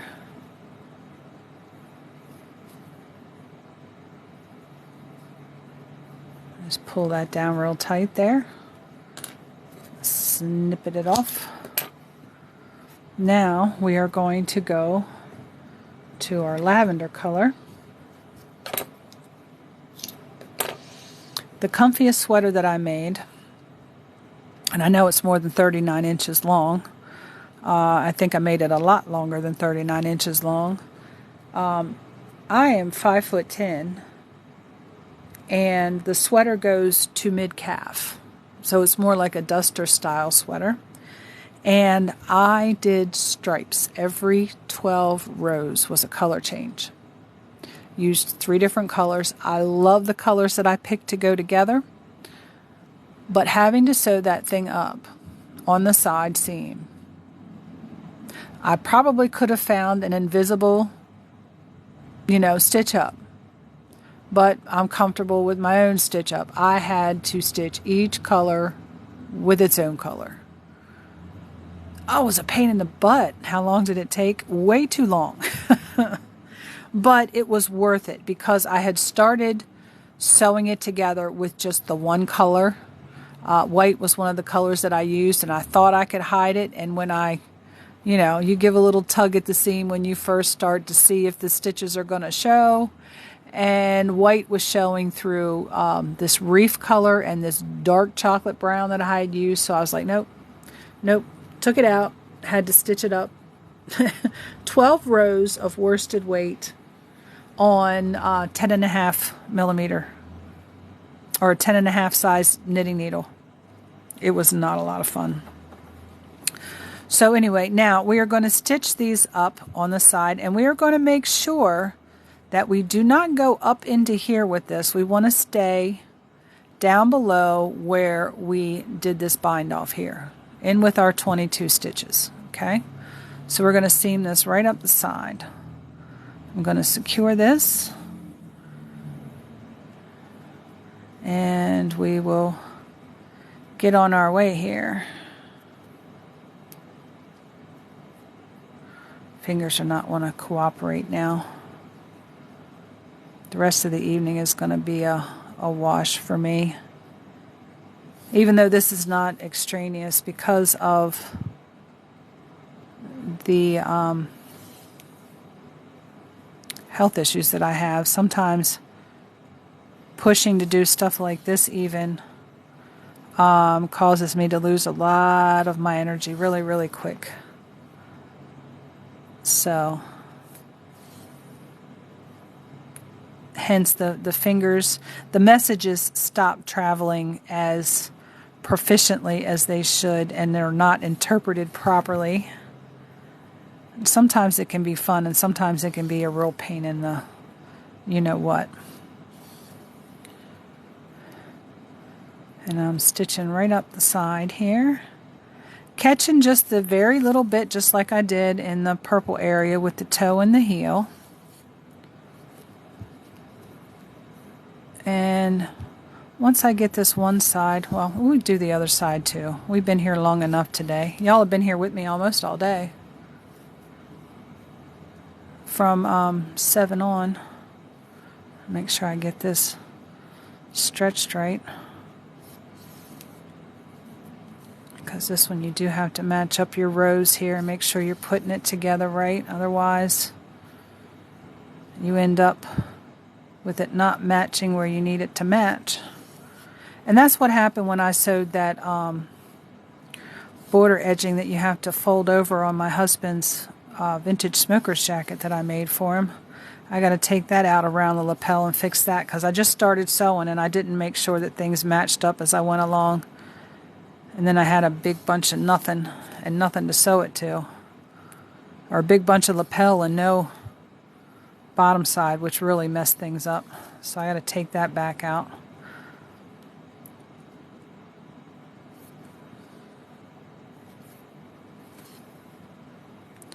One bad thing about working with yarn for a lot, once you get to sewing and seaming like this, it seems like the yarn fibers get to flying, and then you got yarn fibers every darn it where.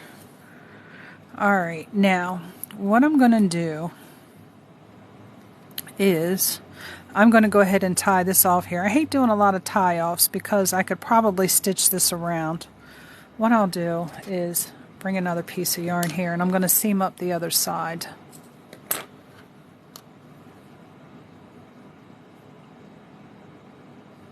Probably shouldn't, but I'm going to, because I'm going to have to put a knot in it anyway.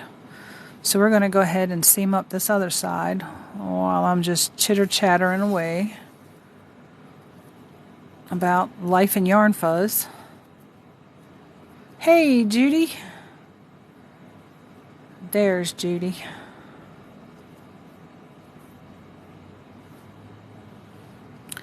We're sewing up our sock now, making sure we got everything matched up here. So we sew everything right together. This is where I would use stitch markers on something that is more than I can hold in my hand. You know, something that's a lot longer than what I'm dealing with right now. I put stitch markers every so far up through here just to keep it held together so that I don't have to keep going back and forth and rematching everything up, especially if it's a long length of something. You know, something more than 12 inches, 18 inches long. I'm going to want to put pins in to make sure that it matches up.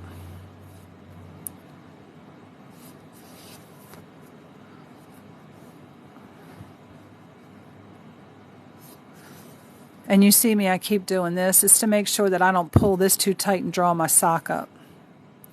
I've done that before too. Sewed a sock up and made one side was shorter than the other. It was all matched up. But I drew that thing up like a basting string on your sewing. And it just drew that side up and I wasn't even paying attention. Those are things that make you have to take stuff back out and you wonder, well, why in the heck didn't you catch it as it was going on? It's because you're stuck in the episode of whatever you're watching or listening to. I more so listen to the TV than watch it because I've always got something in my hands working on. Always. My best friend, she picks on me all the time. What you got in your hands now? You always got another project going on. Gotta stay busy.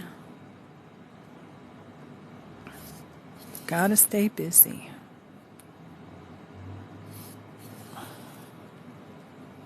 I was always told idle hands are a devil's workshop, and when I told my husband that one time, he laughed at me. He said, well, there ain't no devil's workshop in your hands. He said, because they move in your sleep. I was like, okay.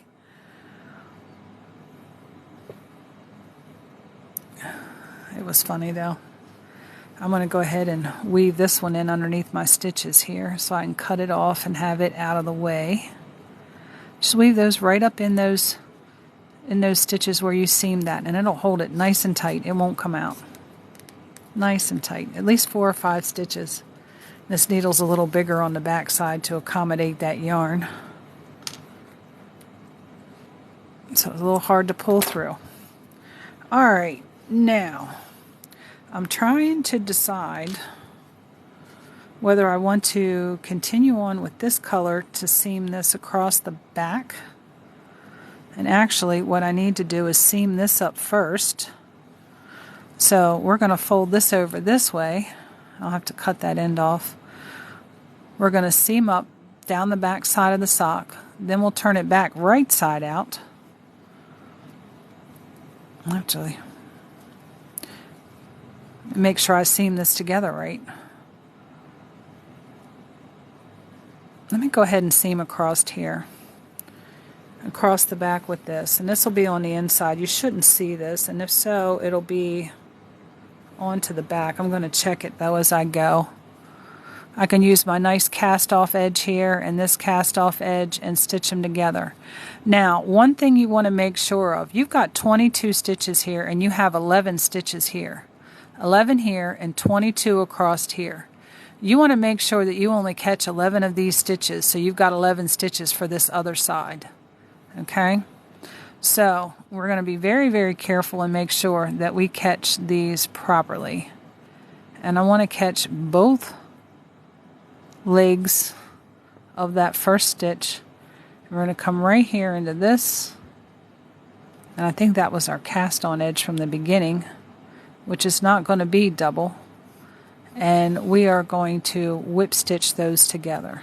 Okay, making sure, if you need to, when you do this, count 11 stitches over and put a stitch marker in the middle, and that's where you will stop. And making sure that you don't, go over into your other side stitches.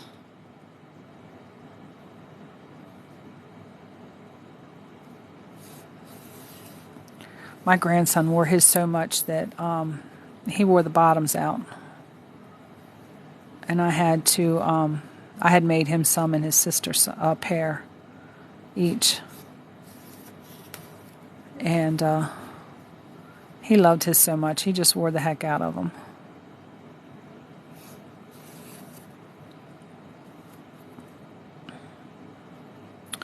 And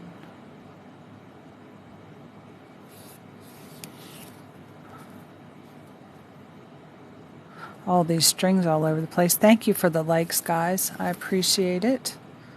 Welcome back, Judy.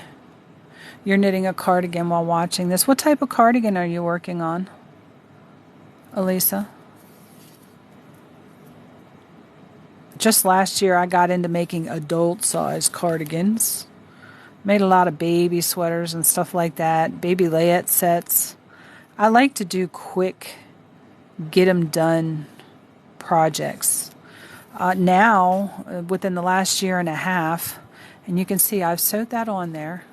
We're going to check this other side. We did pretty good. We don't have any seams or any indication that I sewed this together with this, because we caught both stitches and we did a really good job. We might have missed a little bit right there, but that's okay. That's okay. I don't think anybody's going to be down on somebody's foot that close to notice. And then the other side of the cuff, we're going to bring up here to the middle, and we're going to stitch those 11 stitches with the last 11 that are left on here. So, come and grab this one. And right into that next stitch.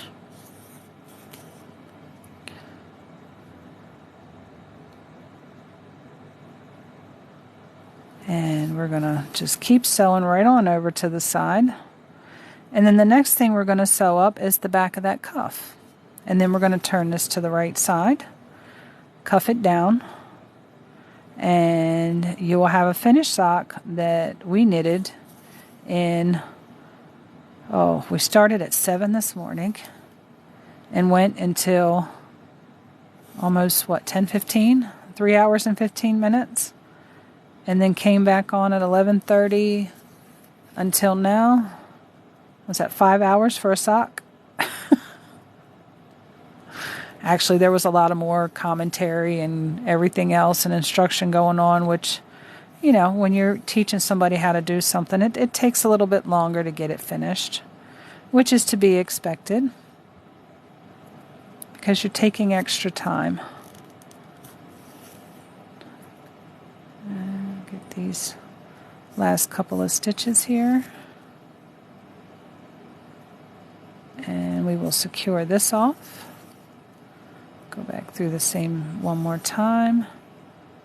Do my little knot there. And while I'm here, I'm going to go ahead and run these back through these stitches because I've got enough stuff to weave in while I've got it on the needle. And I'm making sure to catch those stitches that I, whipped around there. And it's going to tighten it up really, really tight. Yeah, I went through a book almost page by page. Oh, cardigan. Yeah, I've used fingering weight, sock weight yarn to make a cardigan. A lump on the seam. And when you wash it, that's going to flatten out pretty good.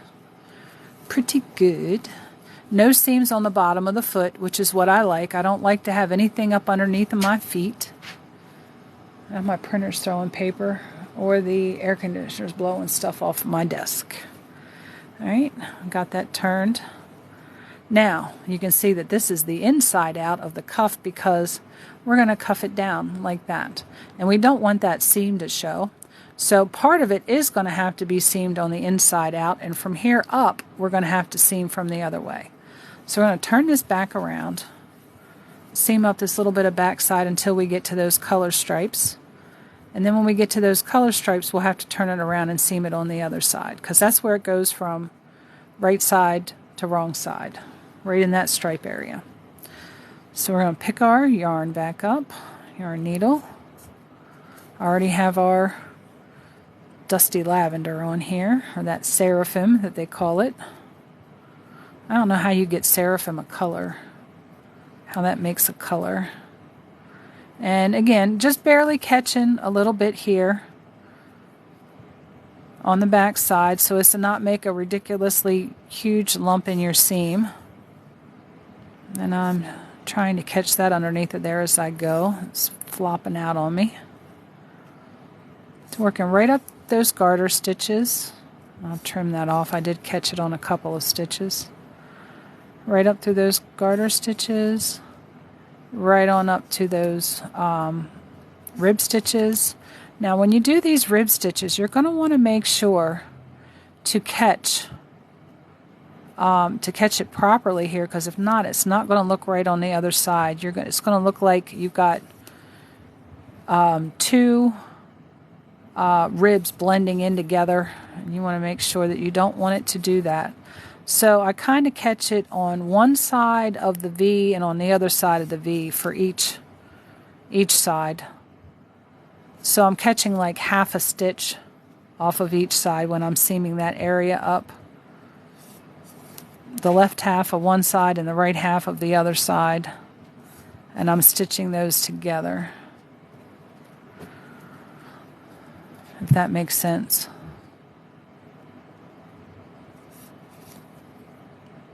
Going through almost like the middle of the knit stitch. Alright, now I'm going to let this just hang right here because I am going to stitch the rest of this up. I'm not going to do 4 rows in purple and just these 2 little, no. We're just going to do this all in the light purple up to this point. We'll be fine. Now, we are going to turn your sock back out. Turn it back the other way, which will be right side out now except for the top rib. Because again, that does get rolled down. Okay? Just bring your yarn right outside, even though it's on the inside. Bring it right to the outside. Match everything up and do your little whip stitch right on back up the top. Okay? Be careful to try and catch the same amount of your fabric that you've knitted together on both sides, and you'll have a nice even seam up. I do pretty good with this sometimes and don't have to make a whole lot of adjustments. Sometimes I have to take it back out. So I'll turn it and I will check it before I knot it off in case I have to let it out a little bit because it didn't go together just right. So we're almost to that point here, and we're almost done a sock. 5-hour sock. 5-hour sock.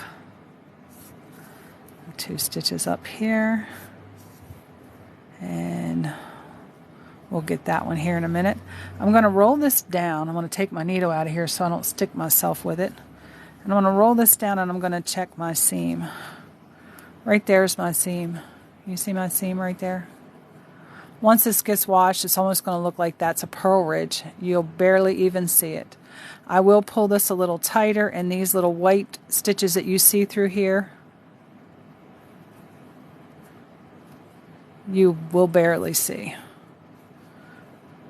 Okay? A little bit. Probably ease up in the wash, but that I'm okay with because that's going to be on the back side of the sock. How many times you look at the back side of somebody's sock? Alright, now I'm going to put my needle back on here and do my knot. Of course, I'm not going to sit here and weave all these ends in on camera.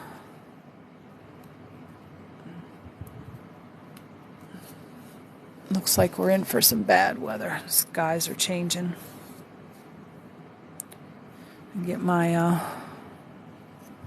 knot done in here. It got dark in here in this room, and I was like, oh, I know it's not nighttime yet. Yeah, we got those. I can't say STORME because my German Shepherd goes nuts. I can say bad weather. But yeah, we got some yellow in the skies now.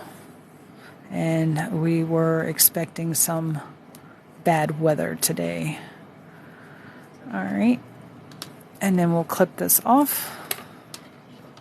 I will finish up this other sock. These are some of the things that I had planned for the craft fair inventory that I'm doing up to get ready for.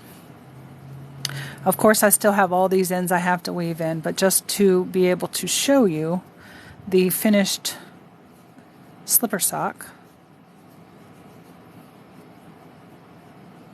And I don't think that this is an adult women's size 8. I can get my foot in there, but I'd have to stretch it. Here's your sock. Side seams will ease in as you wash. All of this will ease. And you'll barely be able to see that there's a seam there. If you get really, really good, which sometimes I hit it spot on, all of these will match together. You know, this row of stitching and this row of stitching. I did a pretty good job of it. Here I missed a little bit. Here I missed a little bit of this stitch. But, like I said, that'll all ease up in the wash. If you look at these rows, it looks like they're almost lined up. Some of them. Especially down towards this way, they do. Those garter ridges do line up. If you take your time when you're stitching them together, they will line up. And you have a sock, a slipper sock that's been knitted flat. Now, I will tell you another tip and trick on knitting socks. If you don't have measurements, you don't want to measure people's feet because they immediately know, oh, you're making me socks. Did you know that from the bend of your elbow, bend of your arm here, to your wrist, that's how long your foot is? That's how long anybody's foot is, if their bodies are in proportion. If you take your shoe and you lay it toe to heel, it will go from here to here. That's an easy way to measure somebody for a sock. And then, of course, your heel and your toe will go from there to there. Little tips and tricks if you don't have a tape measure. Little scientific facts that kind of fit in with knitting a little bit. But yeah, there's your finished sock. And we got this, for anyone who's coming in late, from something that started out like this. I have to finish this one up. I'll finish it up here while I'm watching TV.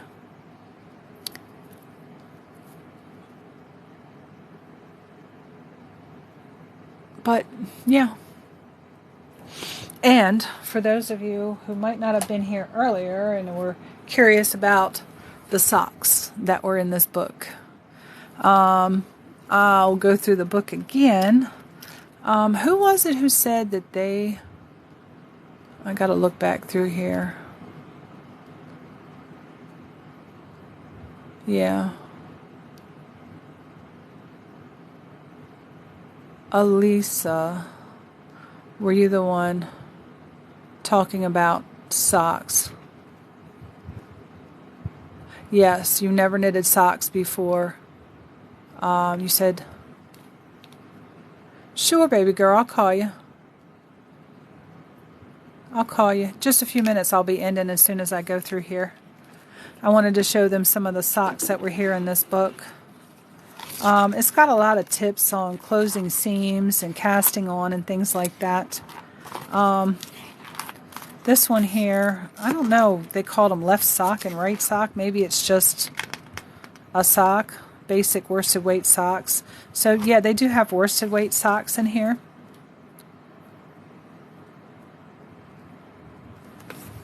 And they call these jelly beans. They're just little plain socks with a rib, and they've got a nice little pattern up the side, and it might be the way they seamed them up, the way they did the seam. It looks like a slip stitch, might have crocheted the seam shut. Green Leaves of Summer, green socks here. And they've got the reinforced heel, where they do a reinforcing on the heel, where it normally tends to break down. Then I have some yoga socks, and you can wear them with flip-flops. They've got the one toe in them, so you can wear them with flip-flops.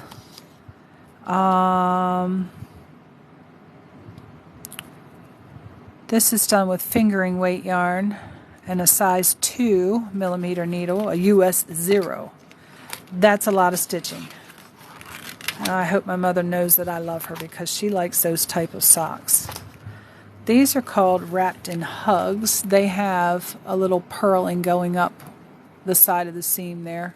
You can see it a little better here with the reinforced heel as well. Let's see here. My fingers still working right. And they call these Blue Tranquility. And these are all knit flat. All flat. After you do one pair and see the basic construction of how they do socks flat, it kind of springs to life, you know, oh, why didn't I figure that out before? Because basically they're knitting the sock this way and fitting it, you know, with the toe gusset and all that, and then going back under the foot, up the heel, with the heel portion, and then coming back up the back side of the leg. These are called Maple Seed Whirlies. They got this little cabling pattern here on the side.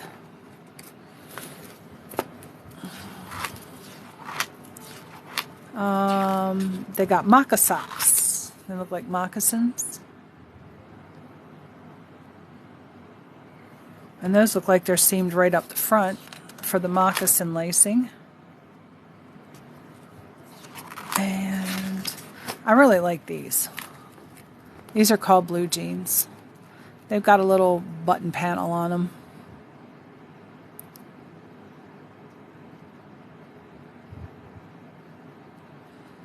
Yeah, you can knit socks flat. Sure can. And it makes it less intimidating. If you want to try and knit, have you ever knit in the round? Here's another pair. Got a little color striping and some ribbing. Looks like there's a little bit of pattern in the ribbing too as well. Cirque du Soleil for little kids. Those would probably work up really quick because they look like they're done. It's a sport weight yarn again. These are really cute for the car enthusiast in your life.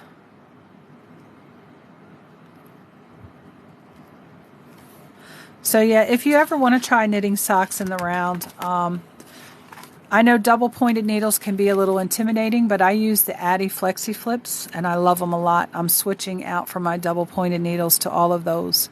These also have a little button cuff on them,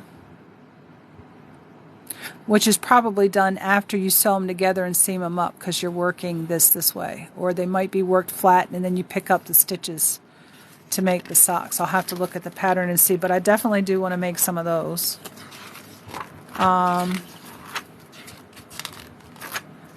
They have Coffee Break.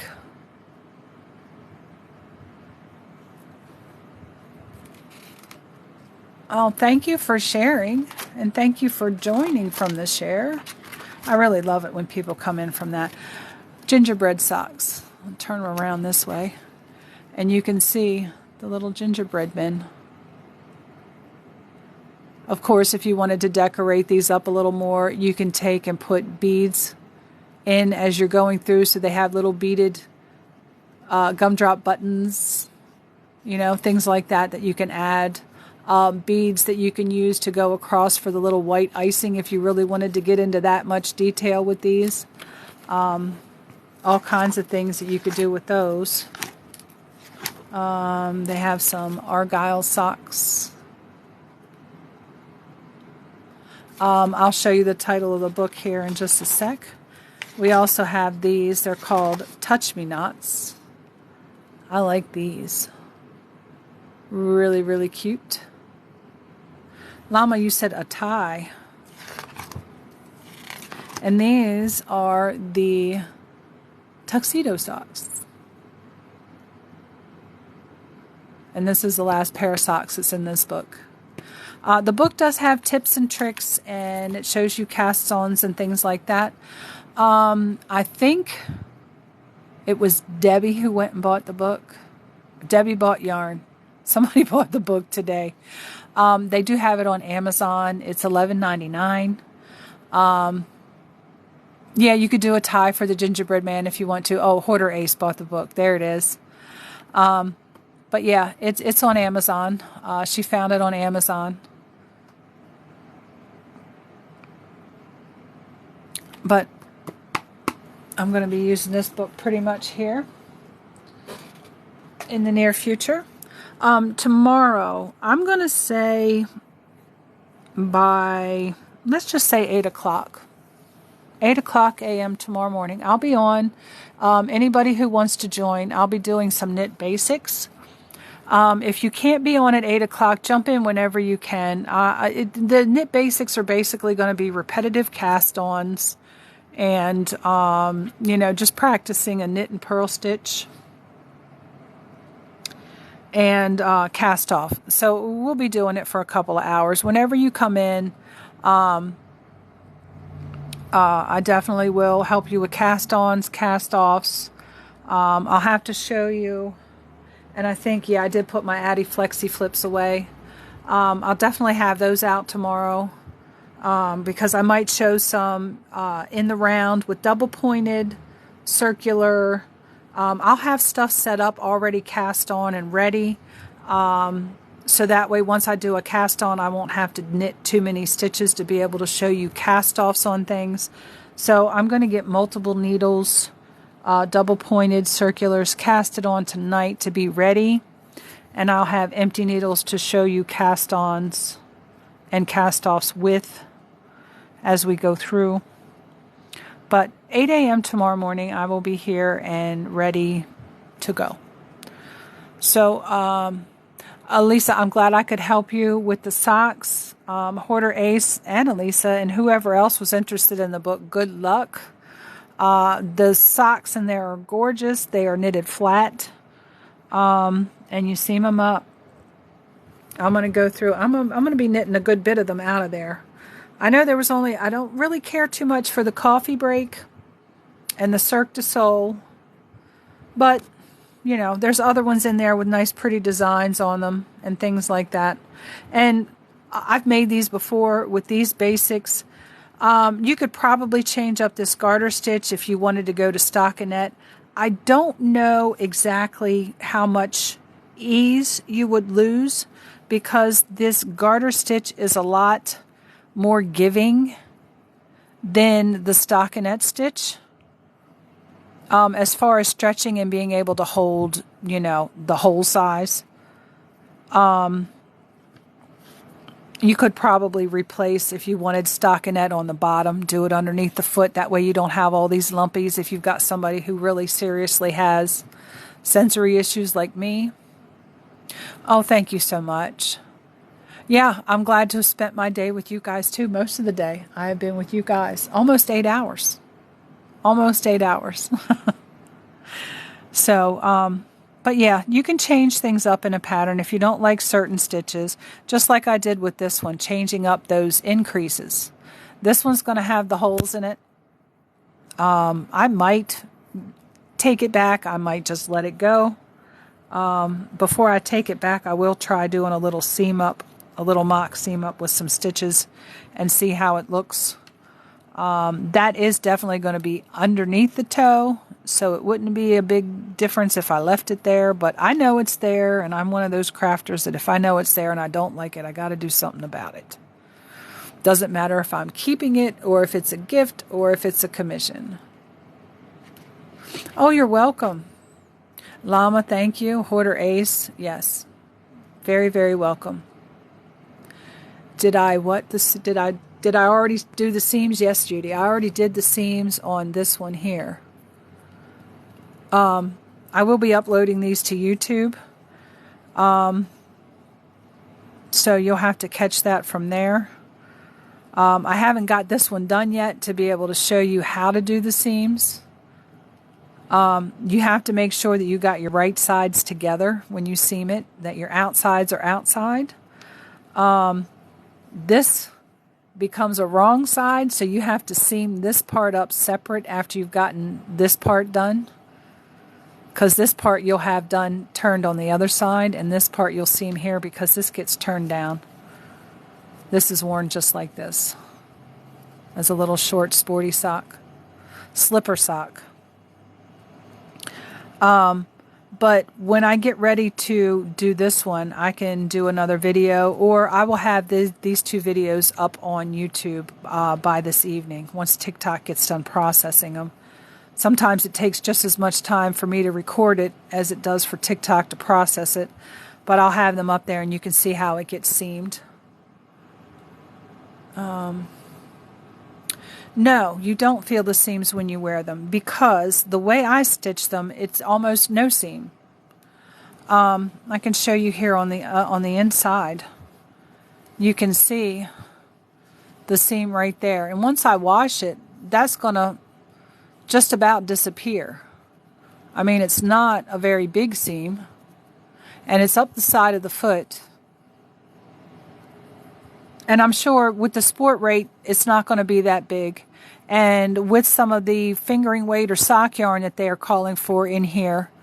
But yeah, there's almost no seam in spots, because some spots I gabbed a little bit more material than I should have. But you can see here where there's almost no ridge here. But yeah, there's barely any. And once I wash these, and of course this is acrylic. Whenever I use acrylic, I always wash everything after it's finished being made. Whether it's for me, or my husband, or a commission or whatever, I always wash it in a dye-free, fragrance-free. So I make sure that it's not going to fall apart. So I know it's been through the first wash and it's not going to fall apart. And I put fabric softener in there, and it softens it up so nicely. You don't have that harsh, stiff acrylic anymore. It's nice and soft. And I do that on everything. Blankets, hats, everything. I missed a little bit of my stitch here, but I can close that up with a little bit of that lavender yarn that I got hanging out in here that needs to be woven in. I'll catch that and just close that up. But yep, and you can see there's the seam right up the back. You can see the little white stitches in through the purple, but you can barely, if you're looking at that seam and not looking at color, you can't barely tell that there's a seam there. Because when I stitched it together, I'll show you here on this. In my seam, I had a knit row and a knit row. And when I seam them together, I catch half. You see half the knit stitch here, the other half is here. I'll catch half the knit stitch on this side, and I'll catch half the knit stitch on the other side. And it pulls it together, and it makes it look just like all the other ridges, all the way around. And if you plan your seaming like that, it will look seamless. It will look seamless. When you're looking around and just trying to find the seam, it makes it a little harder, especially if you don't use a color that you can see through the other colors with, like that. Right there. You still see a little bit of it, but not much. Not much. Not enough for me to be worried about it. And it's up the back side. And you only really see it if you stretch it out. So, yeah, there we go. And there's your sock. All right, guys, I'm going to take a break and put my feet up for a little while. Play with my dogs. They've been neglected all morning. You can't tell. They're passed out asleep right now. They're not anywhere near bothered by me not paying them any attention. No, it doesn't. It doesn't show very. It doesn't show. And after I wash this, I'll wash this one this evening because I have some other things that I have to wash. And I'll have it to show you guys tomorrow morning so you can see how the seams ease out and everything in here. Because you can see now where the seams are, where it's been seamed together. You know, crossed here, up here. Once I wash it, all that eases out and it flattens out and you don't see it. So that's why I like to seam it together that way because it makes it almost disappear. And the sides here where I seamed those, right here there's a seam where these got sewed together here on the toe. And then here again on the heel. Those were seamed together. All that will all be gone. But thank you very much, Lorraine. And thank you, Judy. You take care. And I am going to end for today. And I will see you all tomorrow morning at 8. Whoever wants to join, share it with your friends. Tell them, hey, come check this out. I love it. Share it with anybody and everybody. And everybody have a great day. May your stitch counts always match. And as usual, happy crafting.